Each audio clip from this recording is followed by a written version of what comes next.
ইমাম হুসাইন রাদিয়াল্লাহু আনহু সন্তানকে বুকের মধ্যে করে নিয়ে চলে গেলেন। নিয়ে যাওয়ার পরে ডাক দিলেন, হে ইয়াজিদের সৈন্যরা, তোমাদের দৃষ্টিতে আমি তোমাদের দুশমন হতে পারি, কিন্তু শোনো রে, আমার এই ছোট্ট বাচ্চা তো কোনো দুশ্মনী করে নেই। তোমরা একটু পানি দাও, আমার বাচ্চাটার কলিজা ঠান্ডা করো। আজকে 3 দিন পানি পান না করাইতে পেরে আমার বাচ্চার কান্না বন্ধ হয় না, কলিজা তার শুকায় গেছে, একটু দয়া করো। যদি তোমরা মনে করো আমার বাচ্চার পানি আমি পান করব, তাহলে আমি আমার বাচ্চাটাকে তুলে ধরলাম, তোমরা কেউ এসে নিয়ে আমার আলী আসগরকে পানি পান করে তার কলিজা ঠান্ডা বানায় দিয়ে দাও। সেই দিন বেঈমানদের মনে মায়া লাগে নাই। ইয়াজিদ সৈন্যবাহিনীতে আওয়াজ আসলো, হুসাইন অপেক্ষা করো, জনমের পানি তোমাকে পান করাইব। এই কথা বলে একটা তীর ছুঁড়ে মারা হলো ইমাম হুসাইন রাদিয়াল্লাহু আনহুর দিকে। তীরখানা এসে হযরত আলী আসগরের কলিজা বিধে একেবারে শরীর বিদীর্ণ হয়ে বাবার কোলের মধ্যে সন্তান রক্তক্ষরণে শহীদ হয়ে বাবার কোলের মধ্যে ঘুমিয়ে পড়ল। হুসাইন আকাশের দিকে তাকিয়ে বলেন, আপনি সাক্ষী থাকেন, আপনি দেখেছেন আমার সন্তানের সঙ্গে কেমন আচরণ করেছে আল্লাহ। রক্তমাখা অবস্থায় সন্তানটাকে নিয়ে গেলেন, তাঁবুর পাশে নিয়ে বিবিকে ডাক দিলেন, বিবি রে, আসো, আমার আসগরকে এমন পানি পান করাইছি, আর কোনোদিন তোমাকে পানির জন্য বিরক্ত করবে না। এমন পানি পান করাইছি, বিবি আসো, আর কোনোদিন তোমাকে কষ্ট দেবে না। আর ওই বুঝি রে যাই রে সোনা,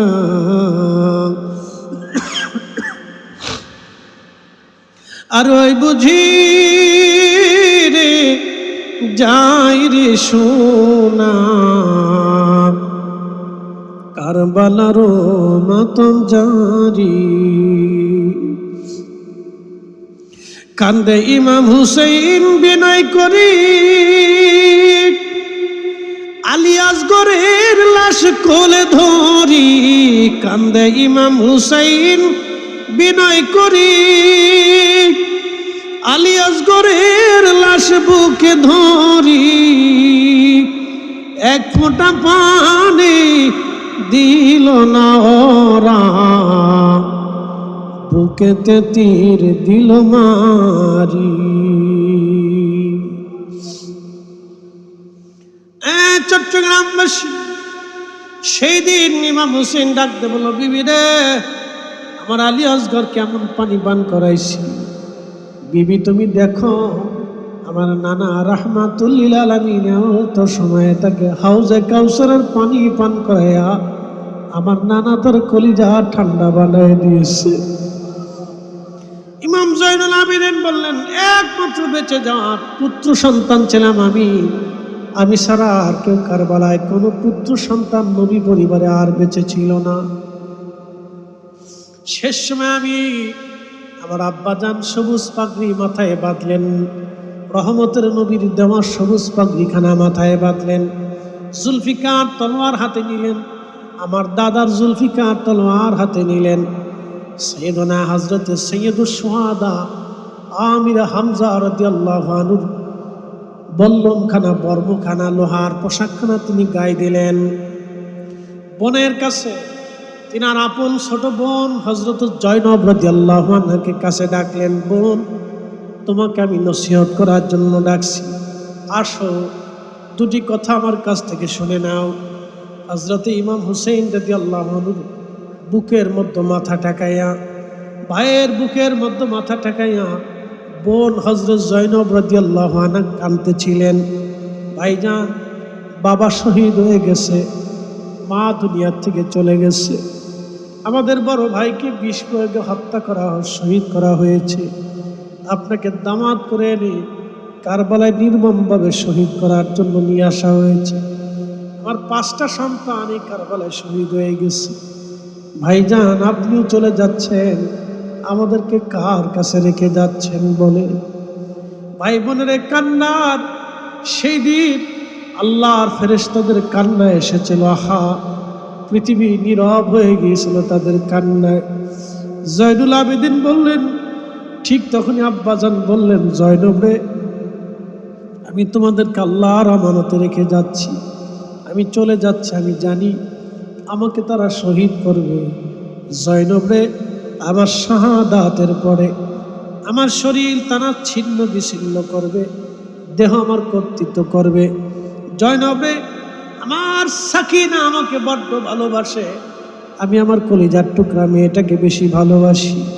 আমি জানি আমার শাহাদাতের পরে সহ্য করতে না পেরে আমার লাশের পাশে হয়তো সে যেতে চাবে, কিন্তু জয়নব আমার সাকিনারে আমার লাশের পাশে যেতে দেবে না। 2 নাম্বার, আমি আমার জয়নুলকে তোমাদের কাছে রেখে যাচ্ছি আমানত হিসেবে। আমি জানি আমার জয়নুলের পরে রসুল বংশের আর কোনো পুত্র সন্তান জীবিত থাকবে না। আমার জয়নুলকে সন্তানের মতো আদর করবি। নানার উম্মতের জন্য আমার জয়নুল আবেদিনকে রেখে যাচ্ছি আমি। শানবন আমার পৃথিবীর কোন রাজা বাদশার কাছে তুমি ফায়সালা দিবে না। আমি জানি তোমাদেরকে এখান থেকে বন্দি করে নিয়ে যাওয়া হবে। জয়নব রে, যদি কোনোদিন মদিনায় তুমি যেতে পারো, যদি কোনোদিন মদিনায় তোমরা ফেরত যেতে পারো, জয়নব দুনিয়ার কোনো রাজা বাদশার কাছে আমাদের হত্যার ফয়সালা টানতে যাবে না, বিচার আনতে যাবে না। আমি এই বিচারখানা হাসরের ময়দানে নানার জন্য রেখে দিলাম। আমি কিয়ামতের ময়দানে এই ফয়সালা আমি টানবো, আমার নানার জন্য এই ফয়সালা রেখে দিলাম। জয়নব শোন, যদি কোনোদিন মদিনায় যাও, কারো বাড়ি আগে যাবি না, আমার জয়নুলকে নিয়ে রওজা শরীফের পাশে দাঁড়া করাই দিবি। 3 দিনের অবর্ণীয় নির্যাতন দুঃখের কথাগুলি রওজা শরীফের পাশে দাঁড়ায় দাঁড়ায় বলতে বলবি, আমার নানার দরবারে বিচার দিতে বলবি। চলে গেলেন ইমাম হোসেন। প্রচন্ড যুদ্ধ শুরু হয়ে গেল। এক এক করে 179টি তীর ওনার শরীর ঝাঁঝরা করে ফেললো। 33টা তলোয়ার আঘাত ওনার শরীরটাকে খণ্ড করলো। 21টা বর্ষার আঘাত ওনার শরীরটাকে ঝাঁঝরা করলো।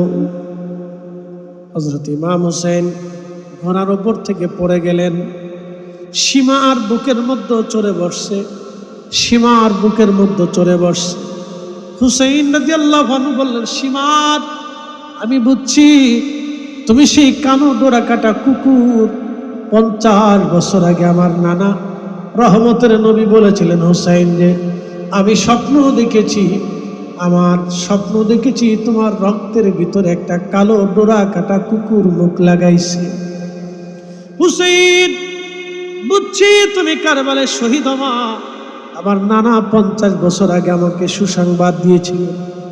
সীমার ছিল কালো, শ্বেতি রোগী, ডোরা কাটা কুকুরের মতো তাকে দেখা যাইতো। আহা, ইমাম হুসাইন বললেন, সীমা, তোমাকে চিনতে আমার বাকি নাই, একটু সময় দিবি। 2 রাকাত নামাজ পড়ে শেষ সময়ে আমি আল্লাহর সাথে কথা বলে যেতে চাই। চিৎকার মেরে জোরে বলেন আল্লাহু আকবার। ধীরে ধীরে চালাও সুরি সীমার আমারি গলা,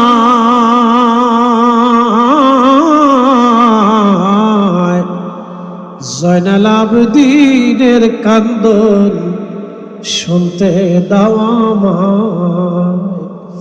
ধীরে ধীরে চালাও সুরি সীমার আমারি গলা,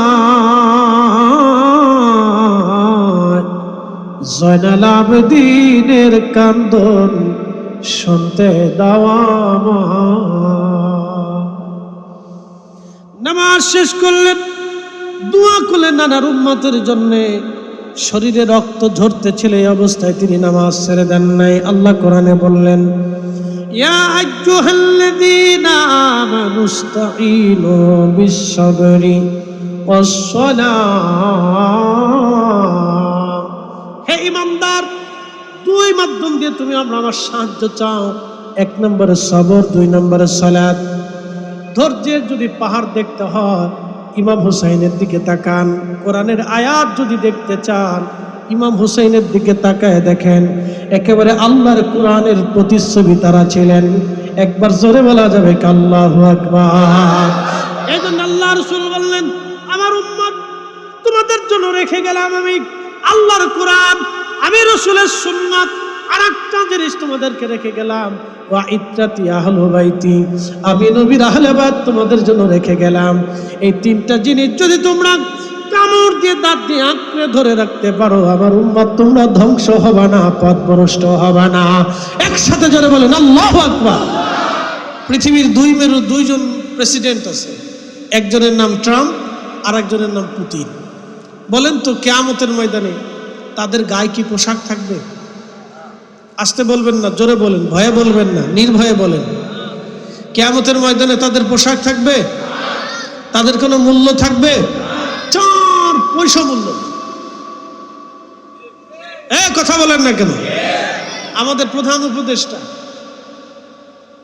কিয়ামতের ময়দানে ওনার গায়ে পোশাক থাকবে? কিয়ামতের মধ্যে উনি ডক্টর, অর্থনীতিবিদ, এটা সেটা, অনেক মেধা, অনেক কিছু, কোনো মূল্য হবে? কিচ্ছু হবে না। একটা মূল্য আল্লাহ কোরআনে বলে দিয়েছেন, ইন্নাল্লাযীনা আমানু ওয়া আমিলুস সালিহাতি উলাইকা হুম খায়রুল বারিয়া। মনোযোগ দিবেন, নিশ্চয়ই ইমানে আমলে যারা পাকা, উলাইকা হুম, আবার শোনেন, উলাইকা হুম খায়রুল বারিয়া, तमाम সৃষ্টির মধ্যে তারা সেরা। একসাথে বলবেন আল্লাহু আকবার। দিন মজুর হতে পারে, রিকশাওয়ালা হতে পারে, ঠেলা গাড়িওয়ালা হতে পারে, মেথর হতে পারে, মুচি হতে পারে, জেলে হতে পারে, ভিখারি হতে পারে, মিসকিন হতে পারে, অভাবী হতে পারে, আধা পাগল হতে পারে, নিঃসম্বল হতে পারে, অনেক অর্থের মালিক হতে পারে, রাজা হতে পারে, প্রজা হতে পারে, প্রধানমন্ত্রী, প্রধান সেনাপতি, ডক্টর আর ডাক্তার, অধ্যাপক আর অধ্যক্ষ, বক্তা আর আলেম, মুহাদ্দিসকার প্রিন্সিপাল। এই সমস্ত লকব দিয়ে ফাইসালা হবে না, শুধু ফাইসালা হবে ইমানে আমলে। কথা বলেন ঠিক না? সোজা হিসাব আল্লাহ, হিসাব সহজ আল্লাহ। যদি চেহারা দেখে কিয়ামতের ময়দানে ফাইসালা করতো, তাহলে হযরত বেলাল বেহেশতে যাওয়ার কথা না। কারণ তিনি ইথিওপিয়ার মানুষ ছিলেন। বর্তমান ইথিওপিয়া, কেনিয়া, সোমালিয়া, ঘানা, এই অঞ্চলের মানুষ দেখবেন একবারে নিগ্রো, কালো তো কালো, একবারে মারাত্মক কালো, আন্তর্জাতিক খ্যাতিসম্পন্ন কালো। শুধু কালোই না, তাদের নাকের চেহারার ঢক নেই, দাঁতের চেহারার কাঠাম নাই, ঠোঁটের চেহারার কোনো সিস্টেম নাই, কান একরকম, কপাল ভিন্ন রকম, চোখ ভিন্ন রকম, তাদের মুখ ভিন্ন রকম, হাত পা অন্য রকম। তাদের হাত পা দেখলে মনে হবে কোথার থেকে উঠে আসলো। আমি হেরেমে বসে বসে খালি লক্ষ্য করতাম, আল্লাহ এরা কোথার থেকে আসছে, মনে হচ্ছে জঙ্গল থেকে তারা উঠে আসছে। তাদের হাত পা ফাটা, হাতগুলি দেখলে বোঝা যায় যে মনে হয় যে কতদিন মনে হাত ওয়াশি করে না। পড়ে উপস্থিতি ভালো করে শুনে যাবেন। যদি যদি আমার রব, আমার মালিক চেহারা দেখে ফাইসালা করতেন, তাহলে হযরত বেলাল রাদিয়াল্লাহু আনহু জান্নাতে যাওয়ার কোনো প্রশ্নই আসে না। যদি অর্থ দিয়ে আল্লাহ ফাইসালা করতেন, ওয়াসাল কারণে জান্নাতে যাওয়ার কোনো রাস্তাই ছিল না, কারণ তিনার কোনো পয়সাই ছিল না। কথা ঠিক কিনা? কোনো পয়সা।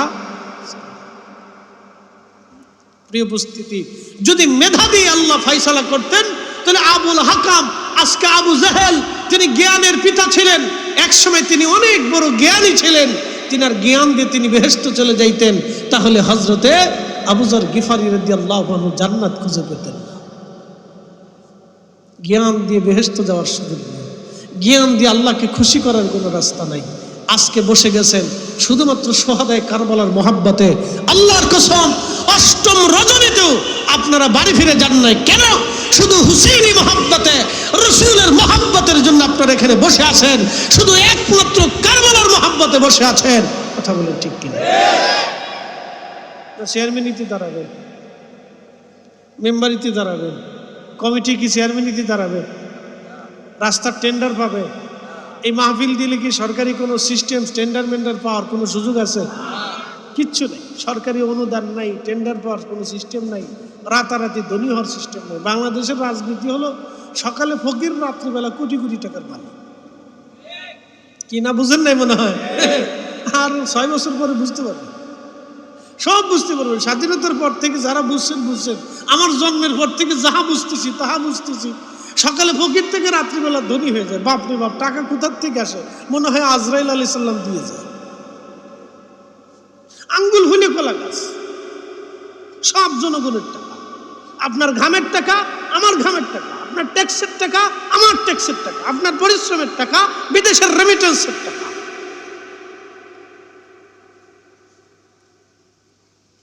সোর কখনো শেষ হয়ে যাবে? সোর কবে শেষ হবে তাও জানি। এই জন্য আমাদের ভাগ্যের কোনো পরিবর্তন হয় না। আল্লাহর কসম করে বলি, শাসকের যদি পরিবর্তন হতো তাহলে দেশে মানুষের ভাগ্য পরিবর্তন হতো। আমরা শাসক নির্বাচন করতে পারি না, আমরা সবসময় চোর আর সিটার আর বাটপার নির্বাচন করি। ইমাম হুসেইন রাদিয়াল্লাহু আনহু শহীদ হয়েছিলেন শুধু মিথ্যার বিরুদ্ধে লড়াই করে। প্রিয় উপস্থিতি হাজিরিন, মনোযোগের সাথে কথাগুলি শুনে যাবেন। আজ আমার সাবজেক্ট কি? কোনো বিষয় আছে? কোনো সাবজেক্টের উপর আলোচনা করবো কি না? কোনো বিষয় দেওয়া আছে আমার? আমি জানি না, আমার মতে। আচ্ছা ঠিক আছে, ইচ্ছা একসাথে বলি না আল্লাহু আকবার। না হয় না আরো জোরে বলি, নারে তাকবীর, নারে রিসালাত। মাশাআল্লাহ। ইয়া রাসূলুল্লাহ স্লোগান ছিল অনেকে শরীরে চুলকায়। আমার বুঝে আসে না এটা কোন ধরনের অ্যালার্জি। এটা বেগুন খাওয়ার অ্যালার্জি, না ইলিশ মাছের অ্যালার্জি, না গরু খাওয়ার অ্যালার্জি, আমি জানি না। এটার ওষুধ আছে কিনা আমি তাও জানি না। তবে হ্যাঁ, এটার একটা ওষুধ আছে, মরার পরে ফেরেশতাদের বাটাম চালান। কথা বুঝেন নাই মনে হয়? আমাদের ফরিদপুরের ভাষায় বলে বাটাম চালান। বাটাম মানে লাঠি চালান, তো বাটাম চালান আছে, তো অসুবিধা। হাসরের ময়দানে সবাই একত্রিত হব। বলেন, আল্লাহ রসুলের সামনে ছাড়া জান্নাতে যাওয়ার কোনো রাস্তা আছে? যদি থাকে আমাকে দেখাই দেন যে আমি রসুল ছাড়া জান্নাতে যাব, বাস দেখাই দেন। একজন ব্যক্তি পৃথিবীতে সৃষ্টির মধ্যে একজন ব্যক্তি দেখান এই উম্মতের ভিতরে যিনি হাউজে কাউসার ছাড়া বেহেশত যাবে, আমাকে দেখান। যদি হাউজে কাউসার ছাড়া বেহেশত যাওয়া যায় তাহলে রসুল ছাড়া বেহেশত যাওয়া যাবে। আর হাউজে কাউসার হয়ে যদি জান্নাতে যেতে হয় তো রসুলের কদমের সুপারিশ লাগবে, মঞ্জুরিয়ত লাগবে, সিগনেচার লাগবে, সিলমোহর লাগবে। এই জন্য মেহশরের মাঠের মালিক হচ্ছেন আমার আল্লাহ, আর ইজারাদার হচ্ছেন আমার নবী। মেহশরের মালিক হচ্ছেন আমার আল্লাহ, আর দায়িত্ব দেওয়া হয়েছে আমার রসুলের হাতে। নবী যাকে সুপারিশ করবে সে শুধু জান্নাতে যাবে। কথা কোন ঠিক কেন? যারা সুপারিশকে অস্বীকার করে ও বাতিল। ও 1000 বছর কাবাতে হেরেমে মাকাম ইব্রাহিমে নামাজ পড়লো, আমি তাকে বিশ্বাস করি। কাবার ইমাম হলেও আমি তাকে বিশ্বাস করি। সোজা হিসাব, বাংলা হিসাব, ডাইরেক্ট হিসাব, কোনো বেডাইরেক্ট হিসাব নেই। কথা ক্লিয়ার? মানে আপনার পছন্দ হলে মানেন, না মানলে চলে যান। কিয়ামতের ময়দানে আল্লাহ রসুলের সামনে দাঁড়াইতে হবে, কোনো রাস্তা নেই। শ্রেষ্ঠ নবী দিলাম রে তরিয়ে নিতে রোজ হাসরে। শ্রেষ্ঠ নবী দিলাম রে তরিয়ে নিতে রোজ হাসরে। পথ না ভুলি তাই তো দিলে পাক কুরআনের বাণী। খোদা তোমার মেহেরবানি। সুন্দর ফুল সুন্দর ফল মিঠা নদীর পানি। খোদা তোমার মেহেরবানি, খুদা তোমার মেহেরবানি। সালাতুন ইয়া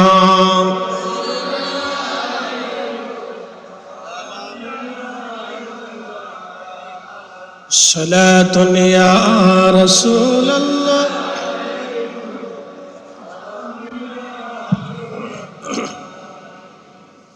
প্রিয় উপস্থিতি হাজিরিন, মনোযোগের সাথে কথাগুলি শুনবেন। কিয়ামতের ময়দানে আল্লাহর হাবিবের সামনে দাঁড়াইতে হবে। যদি কোনোদিন মদিনাতে যান, মদিনার একটা এলাকা আছে যেটাকে বলা হয় খন্দক। সেই খন্দকের খাল আর এখন নাই, এর উপর দিয়ে এখন রাস্তা বানানো হয়েছে, কিন্তু খন্দকের সেই পাহাড় এখনো আছে। আল্লাহর হাবিব যেখানে বসে আল্লাহর নবী যুদ্ধের দিক নির্দেশনা দিয়েছিলেন, সেই ছোট্ট মসজিদটা এখনো আছে। হযরত আলী কাররামাল্লাহু ফাতিমাতুজ জাহরা রাদিয়াল্লাহু আনহাকে নিয়ে যেখানে বসে যুদ্ধের দিক নির্দেশনা দিয়েছিলেন, সেই ছোট্ট মসজিদখানা এখনো আছে। সালমান ফারসি রাদিয়াল্লাহু আনহু যেখানে বসেছিলেন, সেই নিদর্শন এখনো খন্দকের ময়দানে আছে। খন্দকের পাহাড় বেরিয়ে পিছনের রাস্তা দিয়ে যদি আপনি হেঁটে গিয়ে যান, একটা এলাকা পাবেন হযরত জাবের রাদিয়াল্লাহু আনহুর বাড়ি। যে খন্দকের যুদ্ধের ময়দানে জাবের রাদিয়াল্লাহু আনহুর একটা ঘটনা আছে। হযরত জাবেরের বাড়ি বর্তমানে একটা মসজিদ বা কমপ্লেক্স তৈরি করে রেখে দেওয়া হয়েছে। তার পিছনে যদি আরেকটু হেঁটে যান, একটা পাহাড় পাবেন। অনেকগুলি পাহাড়ের মধ্যে একটা পাহাড় পাবেন জাবালে আবু সিলা। এই জাবালে আবু সিলার মধ্যে একটা ছোট্ট গুহা আছে। আপনি সময় আপনাকে এইখানে নেবে না। জাবালে আবু সিলা ছোট্ট একটা পাহাড় আছে। আমি হজে যে খুঁজে খুঁজে দেখে এসেছি জাবালে আবু সিলা একটা পাহাড়, বড় একটা পাহাড়ের ছোট্ট একটা গুহা। এই গুহার মধ্যে আমার নবীজি 3 দিন 3 রাত পর্যন্ত সিজদায় পড়ে এই উম্মতের বেদনায় নবীজি কেঁদেছিলেন। শুধু একটা শব্দ নবীর এসেছিল, ইয়া রাব হাবলি উম্মতি। আল্লাহ, আমার উম্মত গুনাহগার হয়ে গেছে। আল্লাহ, আমার উম্মত অপরাধী হয়ে গেছে। আল্লাহ, আমার উম্মতের উপায় কি হবে? এইভাবে 3 দিন 3 রাত আল্লাহর নবী কেঁদেছিলেন। সারা মদিনার মধ্যে তন্ন তন্ন করে খোঁজা হয়, নবীজি কই, নবী নাই। সাহাবীরা পাগল পারা হয়ে গেল। হযরত ওমর তলোয়ার বের করে ইহুদিদেরকে বলল, ইহুদিরা রে, তোরা জানি আমার রসুলের দুশমন। যদি রসুল দুনিয়াতে না থাকে ইহুদিরা, তাহলে শোন, আমি ওমর একটা ইহুদি মদিনার ভিতরে জীবন্ত রাখবো না। ইহুদিরা জবাব দিল, ওগো ওমর, আমরা রসুলের খবর বলতে পারবো না। সাহাবীরা আগে এসে দেখে এক রাখাল বলতেছে, রাখাল রে, তুমি কি কোনো লোকরে দেখেছো কোথাও? রাখাল বলল, হ্যাঁ, আমি 3 দিন ধরে দেখলাম একজন ব্যক্তি জাবাল আবু সিলার পাহাড়ের গুহার মধ্যে কাঁদতেছিল। 3 দিন ধরে শুধু কাঁদে, ইয়া রাব হাবিলি উম্মতি। 3 দিন ধরে তিনি কাঁদতেছিল। আমি তাকে চিনি না। আমি উট দুম্বা ছাগল ভেড়াগুলো চড়াইছি, কিন্তু শোনো, ওই লোকের কান্নার আওয়াজে আমার উট দুম্বা ভেড়াগুলো খাওয়া দাওয়া সব বন্ধ করে দিয়েছে। সাহাবীদের আর বুঝার বাকি নেই, তিনি অন্য কেউ না, তিনি রাহমাতুল লিল আলামিন, আমাদের প্যারা রাসূল হাবিবুল্লাহ নবী। একবার জোরে বলা যাবে কি, ইয়া রাসূলুল্লাহ।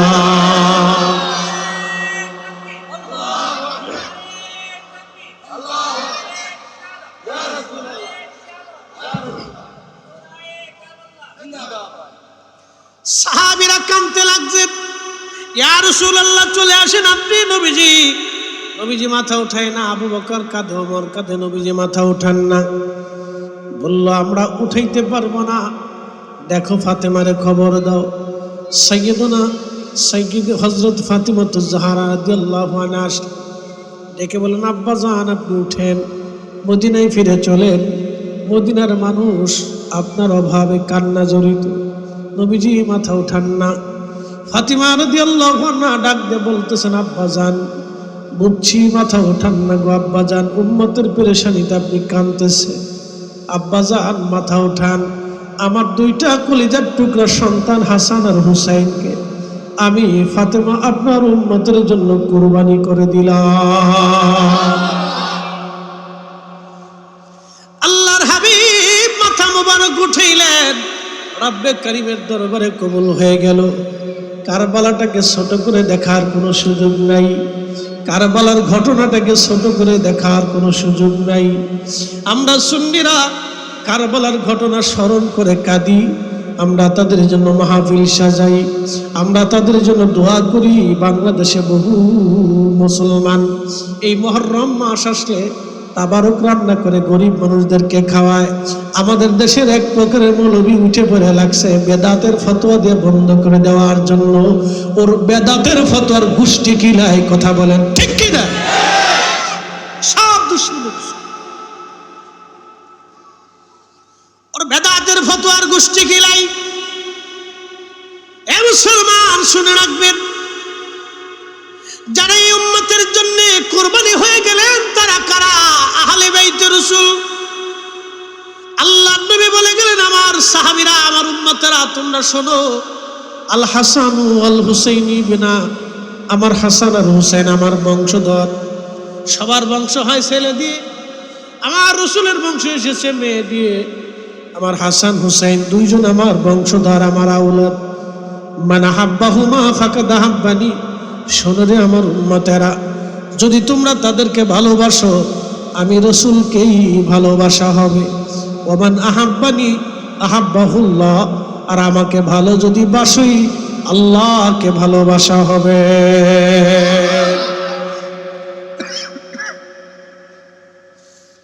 ওমান আহাব্বাহুল্লাহু আদখালাহুল জান্নাহ। উম্মতেরা রে, আল্লাহর ভালোবাসা হলে আল্লাহর জান্নাত তোমার জন্য অবধারিত হবে। সূত্র কত সহজ দেখেন, সূত্র যদি মিলাইতে না পারেন অঙ্ক কোনোদিন মিলবে না। সূত্রে যদি ভুল হয় সারা জীবন আপনি অঙ্ক কষবেন, খাতা শেষ হবে, কলম শেষ হবে, জিন্দেগি শেষ হবে, অঙ্ক মিলবে না। কথা ঠিক আছে না? জীবনে ঈমানের সূত্র যদি ভুল করেন আপনি, এই শোনেন, জীবনে ঈমানের সূত্র যদি ভুল করেন আপনি, জিন্দেগি ভরে তাহাজ্জুদ হবে, জিন্দেগি ভরে নামাজ হবে, জিন্দেগি ভরে রোজা হবে, জিন্দেগি ভরে হজ হবে, কিন্তু জান্নাতে মিলবে না। কথা বুঝেন নাই মনে হয়, বুঝার চেষ্টা করবেন। কি উপস্থিতি মনোযোগ দিবেন। জান্নাত পাওয়ার অন্যতম সূত্র হাসান হুসাইনকে ভালোবাসা। আল্লাহু আকবার।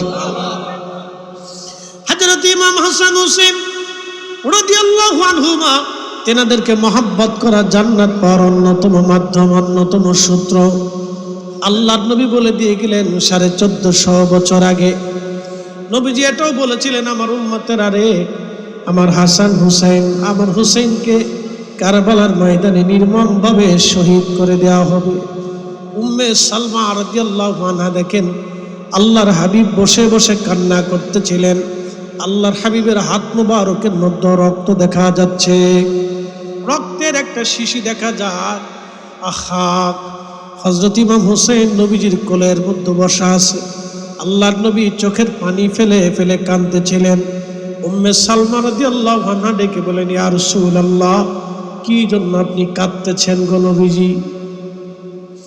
আপনার হাতের মধ্যে, পবিত্র হস্ত মোবারকের মধ্যে এই যে একটা শিশি দেখা যায়, শিশির মধ্যে কিছু মাটি রক্ত দেখা যায়। নবীজি এগুলি কি?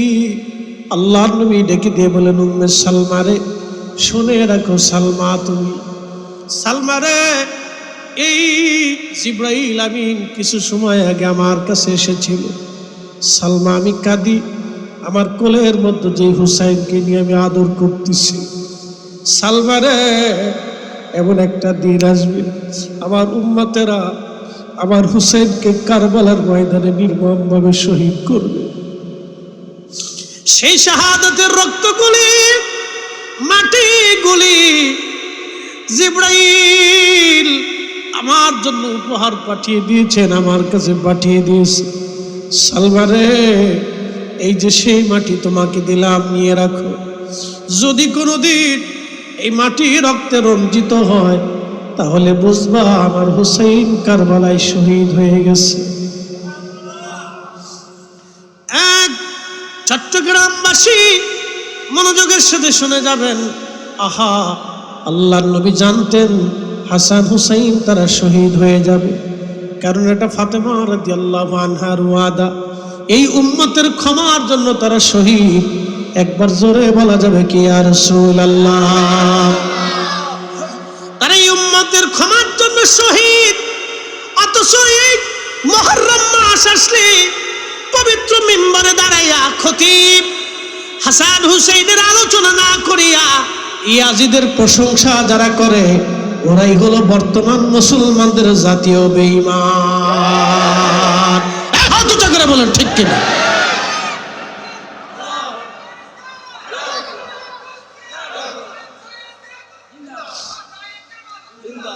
ওরাই হচ্ছে মুসলমানদের জাতীয় বেঈমান।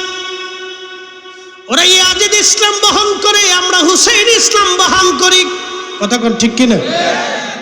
শুনে যাবেন বন্ধু আমার, খুব মনোযোগ দিয়ে। হযরতে ইমাম হুসাইন রাদিয়াল্লাহু আনহু শহীদ হয়ে যাবেন, এই সংবাদ বহু বছর আগে দেওয়া হয়েছিল।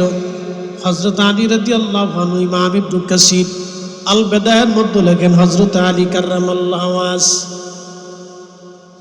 যুদ্ধের রওনা করলেন। বিশাল সৈন্যবাহিনী নিয়ে তিনি রওনা করেছিলেন সিরিয়ার উদ্দেশ্যে যুদ্ধে। ওনার সাথে 50 থেকে 60,000 সৈন্যবাহিনীর একটা বিরাট বহর। হযরত আলী কাররামাল্লাহু রওনা হয়ে গেলেন। ইরাকের কারবালার পাশ দিয়ে যাচ্ছিলেন। কারবালার ভিতরে তখন হানজাল গাছ ছিল, হানজাল গাছ। ইমাম ইবনে কাসির লেখেন, হযরত আলী রাদিয়াল্লাহু আনহু যখন এই রাস্তা দিয়ে যান, কারবালায় আসার পরে তিনি তিনার বাহন, তিনার কাফেলাকে দাঁড়া করাইলেন। সমস্ত কাফেলার লোকজন দাঁড়িয়ে গেল। হযরত আলী রাদিয়াল্লাহু আনহু বাহন থেকে নামলেন। বাহন থেকে নেমে হযরত আলী রাদিয়াল্লাহু আনহু তিনি বাহন থেকে নেমে যায় নামাজ নিলেন। হানজাল গাছের পাশে যায় নামাজ বিছিয়ে দিলেন। 2 রাকাত নামাজ পড়লেন। নামাজ শেষ করার পরে হযরত আলী কাররামাল্লাহু হাত বাড়াইলেন। দীর্ঘ সময় তিনি দোয়া করলেন, চোখের পানি ফেলে ফেলে কান্না করলেন। সাহাবীরা বলল, ইয়া আমিরাল মুমিনিন, আপনি এখানে কেন অবতরণ করলেন? আবার এখানে আপনি নামাজও পড়লেন, দোয়া করলেন, কান্না করলেন, বিষয়টা বুঝলাম না। আমিরুল মুমিনিন, আমাদেরকে কিছুই বললেন না, অথচ আপনি এখানে এই কাজ সমাধান করলেন। হযরতে আলী কাররামাল্লাহু ওয়াজ দেখে বললেন, সাহাবী রাসূলগণ, আমার সাথীগণ, আমি আমার রাসূলের পবিত্র জবান মুবারক থেকে শুনেছিলাম এই কারবালায় আমার সন্তান হুসাইন এখানে শহীদ হয়ে যাবে। আমার হুসাইনকে এই কারবালায় তার পরিবার সহ তার সাথীদেরকে এখানে নির্মমভাবে হত্যা করা হবে। শোনো, আমার রাসূল ঠিকানা দিয়েছিলেন এই হানজাল গাছের পাশেই। এই হানজাল গাছের পাশেই আমি 2 রাকাত নামাজ পড়ে আমার হুসাইন তার সাথীদের জন্য দোয়া করে গেলাম, যেন তারা ওই সময় ধৈর্য ধারণ করতে পারে, শাহাদাতের সময় যেন তারা বিচলিত না হয়। আমি আমার হুসাইন এবং তার সাথীদের জন্য আমি দোয়া করে গেলাম। হে আমার সাথীরা, আমি আমার রাসূলের পবিত্র জবান থেকে শুনেছি সাহাবায়ে কেরামের শাহাদাতের পরে, সাহাবায়ে কেরামের শাহাদাতের পরে এই জমিনের সর্বশ্রেষ্ঠ শহীদ যারা হবে, মর্যাদার অধিকারী, তারা হলো এই কারবালায় আমার হুসাইনের সাথে যারা শহীদ হয়ে যাবে। একবার জোরে বলা যাবে কি আল্লাহু আকবার। ওনাদের শাহাদাতকে ছোট করে দেখার কোনো সুযোগ নাই। আগে বাংলাদেশে দেখেছি আমার আর গ্রামগঞ্জের পাড়ায় মসজিদে মুহররম আসলে মাহফিল হতো। কি কথা কন না কেন? আপনাদের এলাকায় তো মাহফিল 10 দিন ব্যাপী হয়, এটা তো চমৎকার লাগে।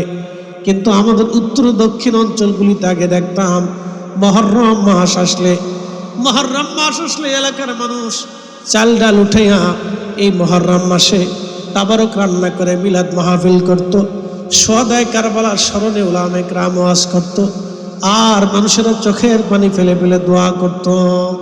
কিন্তু বেদাতের ফতোয়া দিয়ে এইগুলি চলে গেছে। আজকে ইসলাম বড় কঠিন হুমকির মুখে পড়ে গেছে। খুব বুঝাইতেছি আপনাদেরকে, শুনে যান। একটা সময় ছিল আমাদের দেশের মুসলমানেরা জোহরের নামাজের আগে 4 রাকাত সুন্নত পড়ত, জোহরের পরে 2 রাকাত সুন্নত পরে 2 রাকাত নফল পড়ত, আসরের নামাজের আগে 4 রাকাত সুন্নত পড়ত, মাগরিবের পরে 2 রাকাত নফল নামাজ পড়ত, এশার নামাজের আগে 4 রাকাত সুন্নত নামাজ পড়ত। যখন মানুষ লেখাপড়া পারলো, অনেক লেখাপড়া শিখলো, তখন বলল জয়ীফ হাদিস না করলেও চলে, না জয়ীফ হাদিস না করলেও চলে, শয়তানকে পাইছি আমার দুষ্ট ভয় আছে, না করলেও চলে। ফতোয়া হয়ে গেছে। ইমাম হুসেন কারবালায় শহীদ হয়ে গেছিলেন, ওনাদের বিষয়ে এখন আর এত মাতামাতির কিছু নাই। এইগুলি মাহফিল টাফিল জিকির আজকাল না করলেও চলে, বাস ফতোয়া হয়ে গেছে, না করলেও চলে। তো না করলেও চলে যখন ফতোয়া হয়ে গেল, তখন এই উম্মতের চিন্তা হলো না করলেও যেহেতু চলে তো করার দরকার। এইভাবে দিন দিন না করলেও চলে, না করলেও চলে, নামাজের পরে দোয়া না করলেও চলে, এই না করলেও চলে ফতোয়া দি এই উম্মতের অপরিসীম ক্ষতি করা হলো। আজ মুসলমানরা তার মূল ধারা থেকে সরে যাচ্ছে, মুসলমান মূল ধারা থেকে সরে যাচ্ছে, মুসলমান মূল ধারা থেকে সরে যাচ্ছে, মুসলমান মূল ধারা থেকে সরে যাচ্ছে। আজ না করলেও চলে এই একটা কথা বলে উম্মতকে ধ্বংস করার পায় তারা চলেছে। অথচ আমার আল্লাহ এই কথা বলেন না। আল্লাহ কোরআনে বললেন, ফামাইয়ামাল মিসকালা যাররাতিন খায়রান ইয়ারা, অনুপরিমাণ নেকের কাজ যদি তোমরা করো, তারপরও আমি রব্বুল আলামিন তোমাদেরকে বেনিফিট দিয়ে দেব। একবার জোরে বলা যাবে কি মারহাবা? কি পরিমাণ? অনুপরিমাণ নেক কাজ যদি করো আমি আল্লাহ বেনিফিট দিয়ে দেব। আল্লাহ বলে নাই না করলেও চলে। এই কথা শয়তান সৃষ্টি করছে, আল্লাহ সৃষ্টি করে নাই। শয়তান এই কথা চালু করে দিয়েছে না করলেও চলে। আল্লাহ বললেন তোমরা করো, সামান্য অনুপরিমাণ করলেও ফায়দা, আমি আল্লাহ বেনিফিট দিয়ে দিব, প্রতিদান দিয়ে দিব। আর শয়তান এটা চালু করে দিল না করলেও চলে। কথা বুঝেন নাই মনে হয়? আবার বুঝাইতেছি, না করলেও চলে, নামাজের পরে দোয়া না করলেও চলে, মুহররমের মিলাদ মাহফিল না করলেও চলে, লাইলাতুল বরাতের রাত্রিবেলা জাগরত ইবাদত হয় না করলেও চলে, আসরের নামাজের আগে 4 রাকাত সুন্নত না পড়লেও চলে, জোহরের নামাজের পরে 2 রাকাত নফল না পড়লেও চলে, এশার নামাজের আগে 4 রাকাত নফল 4 রাকাত সুন্নত না পড়লেও চলে। এইভাবে ফতোয়া মারতে মারতে মারতে মারতে ফতোয়া মারতে মারতে না পড়লেও চলে, না করলেও চলে, না পড়লেও চলে, না করলেও চলে। এই ফতোয়া মাইরা কোটি কোটি উম্মতকে জিকিরের মাহফিল থেকে সরাইছে, মিলাদের মাহফিল থেকে সরাইছে, দুরুদের মজলিস থেকে সরাইছে, কবর জিয়ারত থেকে সরাইছে, ফাতিহা থেকে সরাইছে, বাবা মার দোয়া থেকে সরাইছে। এইভাবে লক্ষ লক্ষ উম্মতকে ধ্বংসের বুদ্ধি হয়েছে। আল্লাহ বললেন করো, অনুপরিমাণ করলেও নাকি দেব। শয়তান বলল না করলেও চলে। এগুলি সব শয়তানের ষড়যন্ত্র। এই ষড়যন্ত্রের ভিতরে যারা পড়েছে তাদের আগামী দিন ধ্বংস। আহলে সুন্নাত ওয়াল জামাত যতদিন পর্যন্ত জমিনে জিন্দা থাকবে, ততদিন পর্যন্ত শয়তানের এজেন্ডা জমিনে বাস্তবায়িত হতে দেওয়া হবে না। হাত উঁচা করে বলেন ঠিক না বেঠে?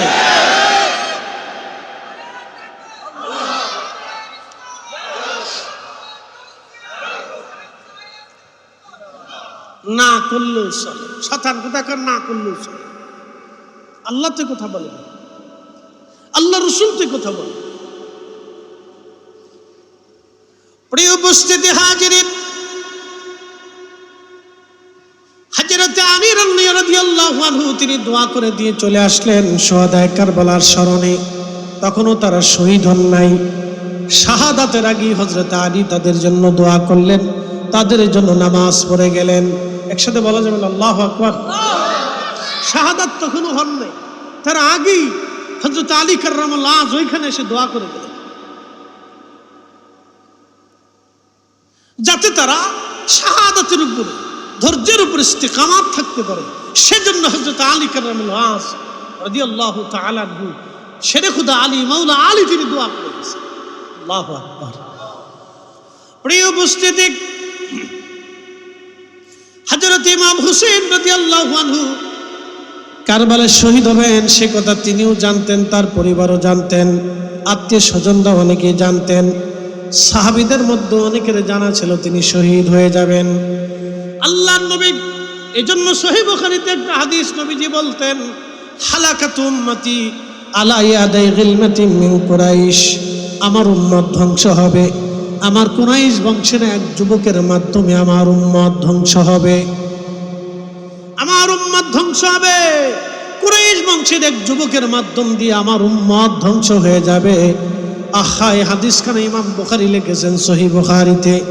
হাদিসের ব্যাখ্যা করেছেন আল্লামা ইমাম হাজার আসকালানী আশ-শাফিঈ ফাতহুল বারী শরহে বুখারীর মধ্যে তিনি ব্যাখ্যা করেছেন, আল্লাহর নবী তো ইশারায় বলে গেছেন আমার উম্মত কুরাইশ বংশের এক যুবকের মাধ্যমে ধ্বংস হবে।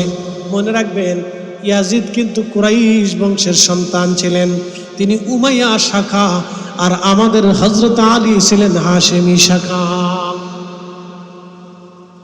আমার রাসূল ছিলেন হাশেমি, ইয়াজিদ ওরা ছিল উমাইয়া।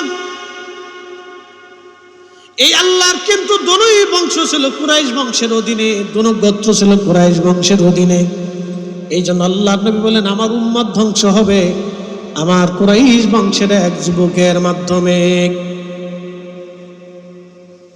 বন্ধু আমার, সেই যুবকের পরিচয় কি? ইমাম হাজর আসকালানী বললেন, হযরতে আবু হুরায়রা রাদিয়াল্লাহু আনহু দোয়া করতেন, আল্লাহুম্মা লা তুদরিকনি সানাতুস সিদ্দিন ওয়ালা ইমারাতুস সিবিয়ান। সাহাবী রাসূল মুহাদ্দিসে জামান সাহাবী হযরতে আবু হুরায়রা রাদিয়াল্লাহু আনহু তিনি বাজারে যাইতেন, বিভিন্ন এলাকায় যাইতেন, যখন অনেক মানুষ দেখতেন তখনই দোয়া করতেন, আল্লাহুম্মা লা তুদরিকনি সানাতুস সিদ্দিন ওয়ালা ইমারাতুস সিবিয়ান। আল্লাহ 60 হিজরির যুবকের শাসন থেকে তুমি আমাকে বাঁচাও, আল্লাহ 60 হিজরির যুবকের শাসন থেকে তুমি আমাকে বাঁচাও। ইয়াজিদ ক্ষমতায় বসেছিল 59 হিজরিতে, কারবালার ঘটনা ঘটেছিল 60 হিজরিতে। আহা, ইয়াজিদ ক্ষমতায় বসেছিল 59 হিজরিতে, আর কারবালার ঘটনা ঘটেছিল 60 হিজরিতে। বন্ধু আমার, খুব মনোযোগ দিবেন। প্রিয় উপস্থিতি, এই 60 হিজরির যুবক যিনি ছিলেন তিনি ইয়াজিদ হযরতে আবু হুরায়রা রাদিয়াল্লাহু আনহু ইন্তেকাল করেছিলেন 60 হিজরিতে। এর অর্থ ইমাম হযরত আসকালানী বললেন সেই 60 হিজরির যুবক অন্য কেউ না, তার নাম ইয়াজিদ। আল্লাহর নবী যার সম্পর্কে ভবিষ্যৎবাণী করে দিয়ে গেছেন তার নাম ইয়াজিদ। অতএব ইয়াজিদের প্রশংসা যারা করবে আমরা মনে করি তারা আল্লাহর নবীর দুশমন। কথা কোন ঠিক কি না? এতে কোনো সন্দেহ আমরা যতদিন বেঁচে থাকবো তার প্রতি লানত দিব। কথা ঠিক কিনা? ওর উপরে লানত দিব। বেঈমান ছিল, তাকে মুসলমান বলা চলে না, এটাকে মুসলমানিত্ব বলা চলে না। কালমা পড়লেই মুসলমান হওয়া যায়। তো তাই যদি হইতো তাই তো বহু মুসলমান দেশে ছিল। কালমা পড়লে কিসের মুসলমান? সে তো ইমানের উপরেই মৃত্যুবরণ করে না, সে বেঈমান ও মুনাফিকের উপরে মৃত্যুবরণ করেছে। প্রিয় উপস্থিতি, হযরত ইমাম হুসাইন রাদিয়াল্লাহু আনহু আজকে 8ম মুহররম 8ম রাত চলে যাচ্ছে। আপনারা বুঝতে পারতেছেন, আহা, আজকের যে 8ম অধিবেশন আমি বয়ান করতেছি আপনাদের এখানে, এই রাত্রিবেলা শহাদায়ে কারবালা, আহা, ইমাম শিবিরে এই রাতে পানি ছিল না, খাবার ছিল না। 7ই মুহররম থেকে পানি বন্ধ করে দেওয়া হয়েছিল। আজকের সেই রজনী, যেই রজনীতে পানিবিহীন এবং ক্ষুধার্ত অবস্থায় আহলে বাইতে রাসূলগণ রাত্রি যাপন করেছিলেন। ছোট্ট বাচ্চাকে পানি দেওয়া হয় নাই, 9 মুহররমে পানি দেওয়া হয় নাই, 10ই মুহররমেও তাদেরকে পানি দেওয়া হয় নাই। চট্টগ্রামবাসী খুব মনোযোগ দিবেন। আজকে 8ই মুহররম রজনী চলতেছে, যারা রোজা রাখবেন তারা আজকে রাত্রিবেলা সেহরি খেয়ে রোজা রাখতে পারেন। যারা রোজা রাখবেন আজকে রাত্রিবেলা সেহরি খেয়ে তারা রোজা রাখবেন। 2টা রোজা রাখবেন।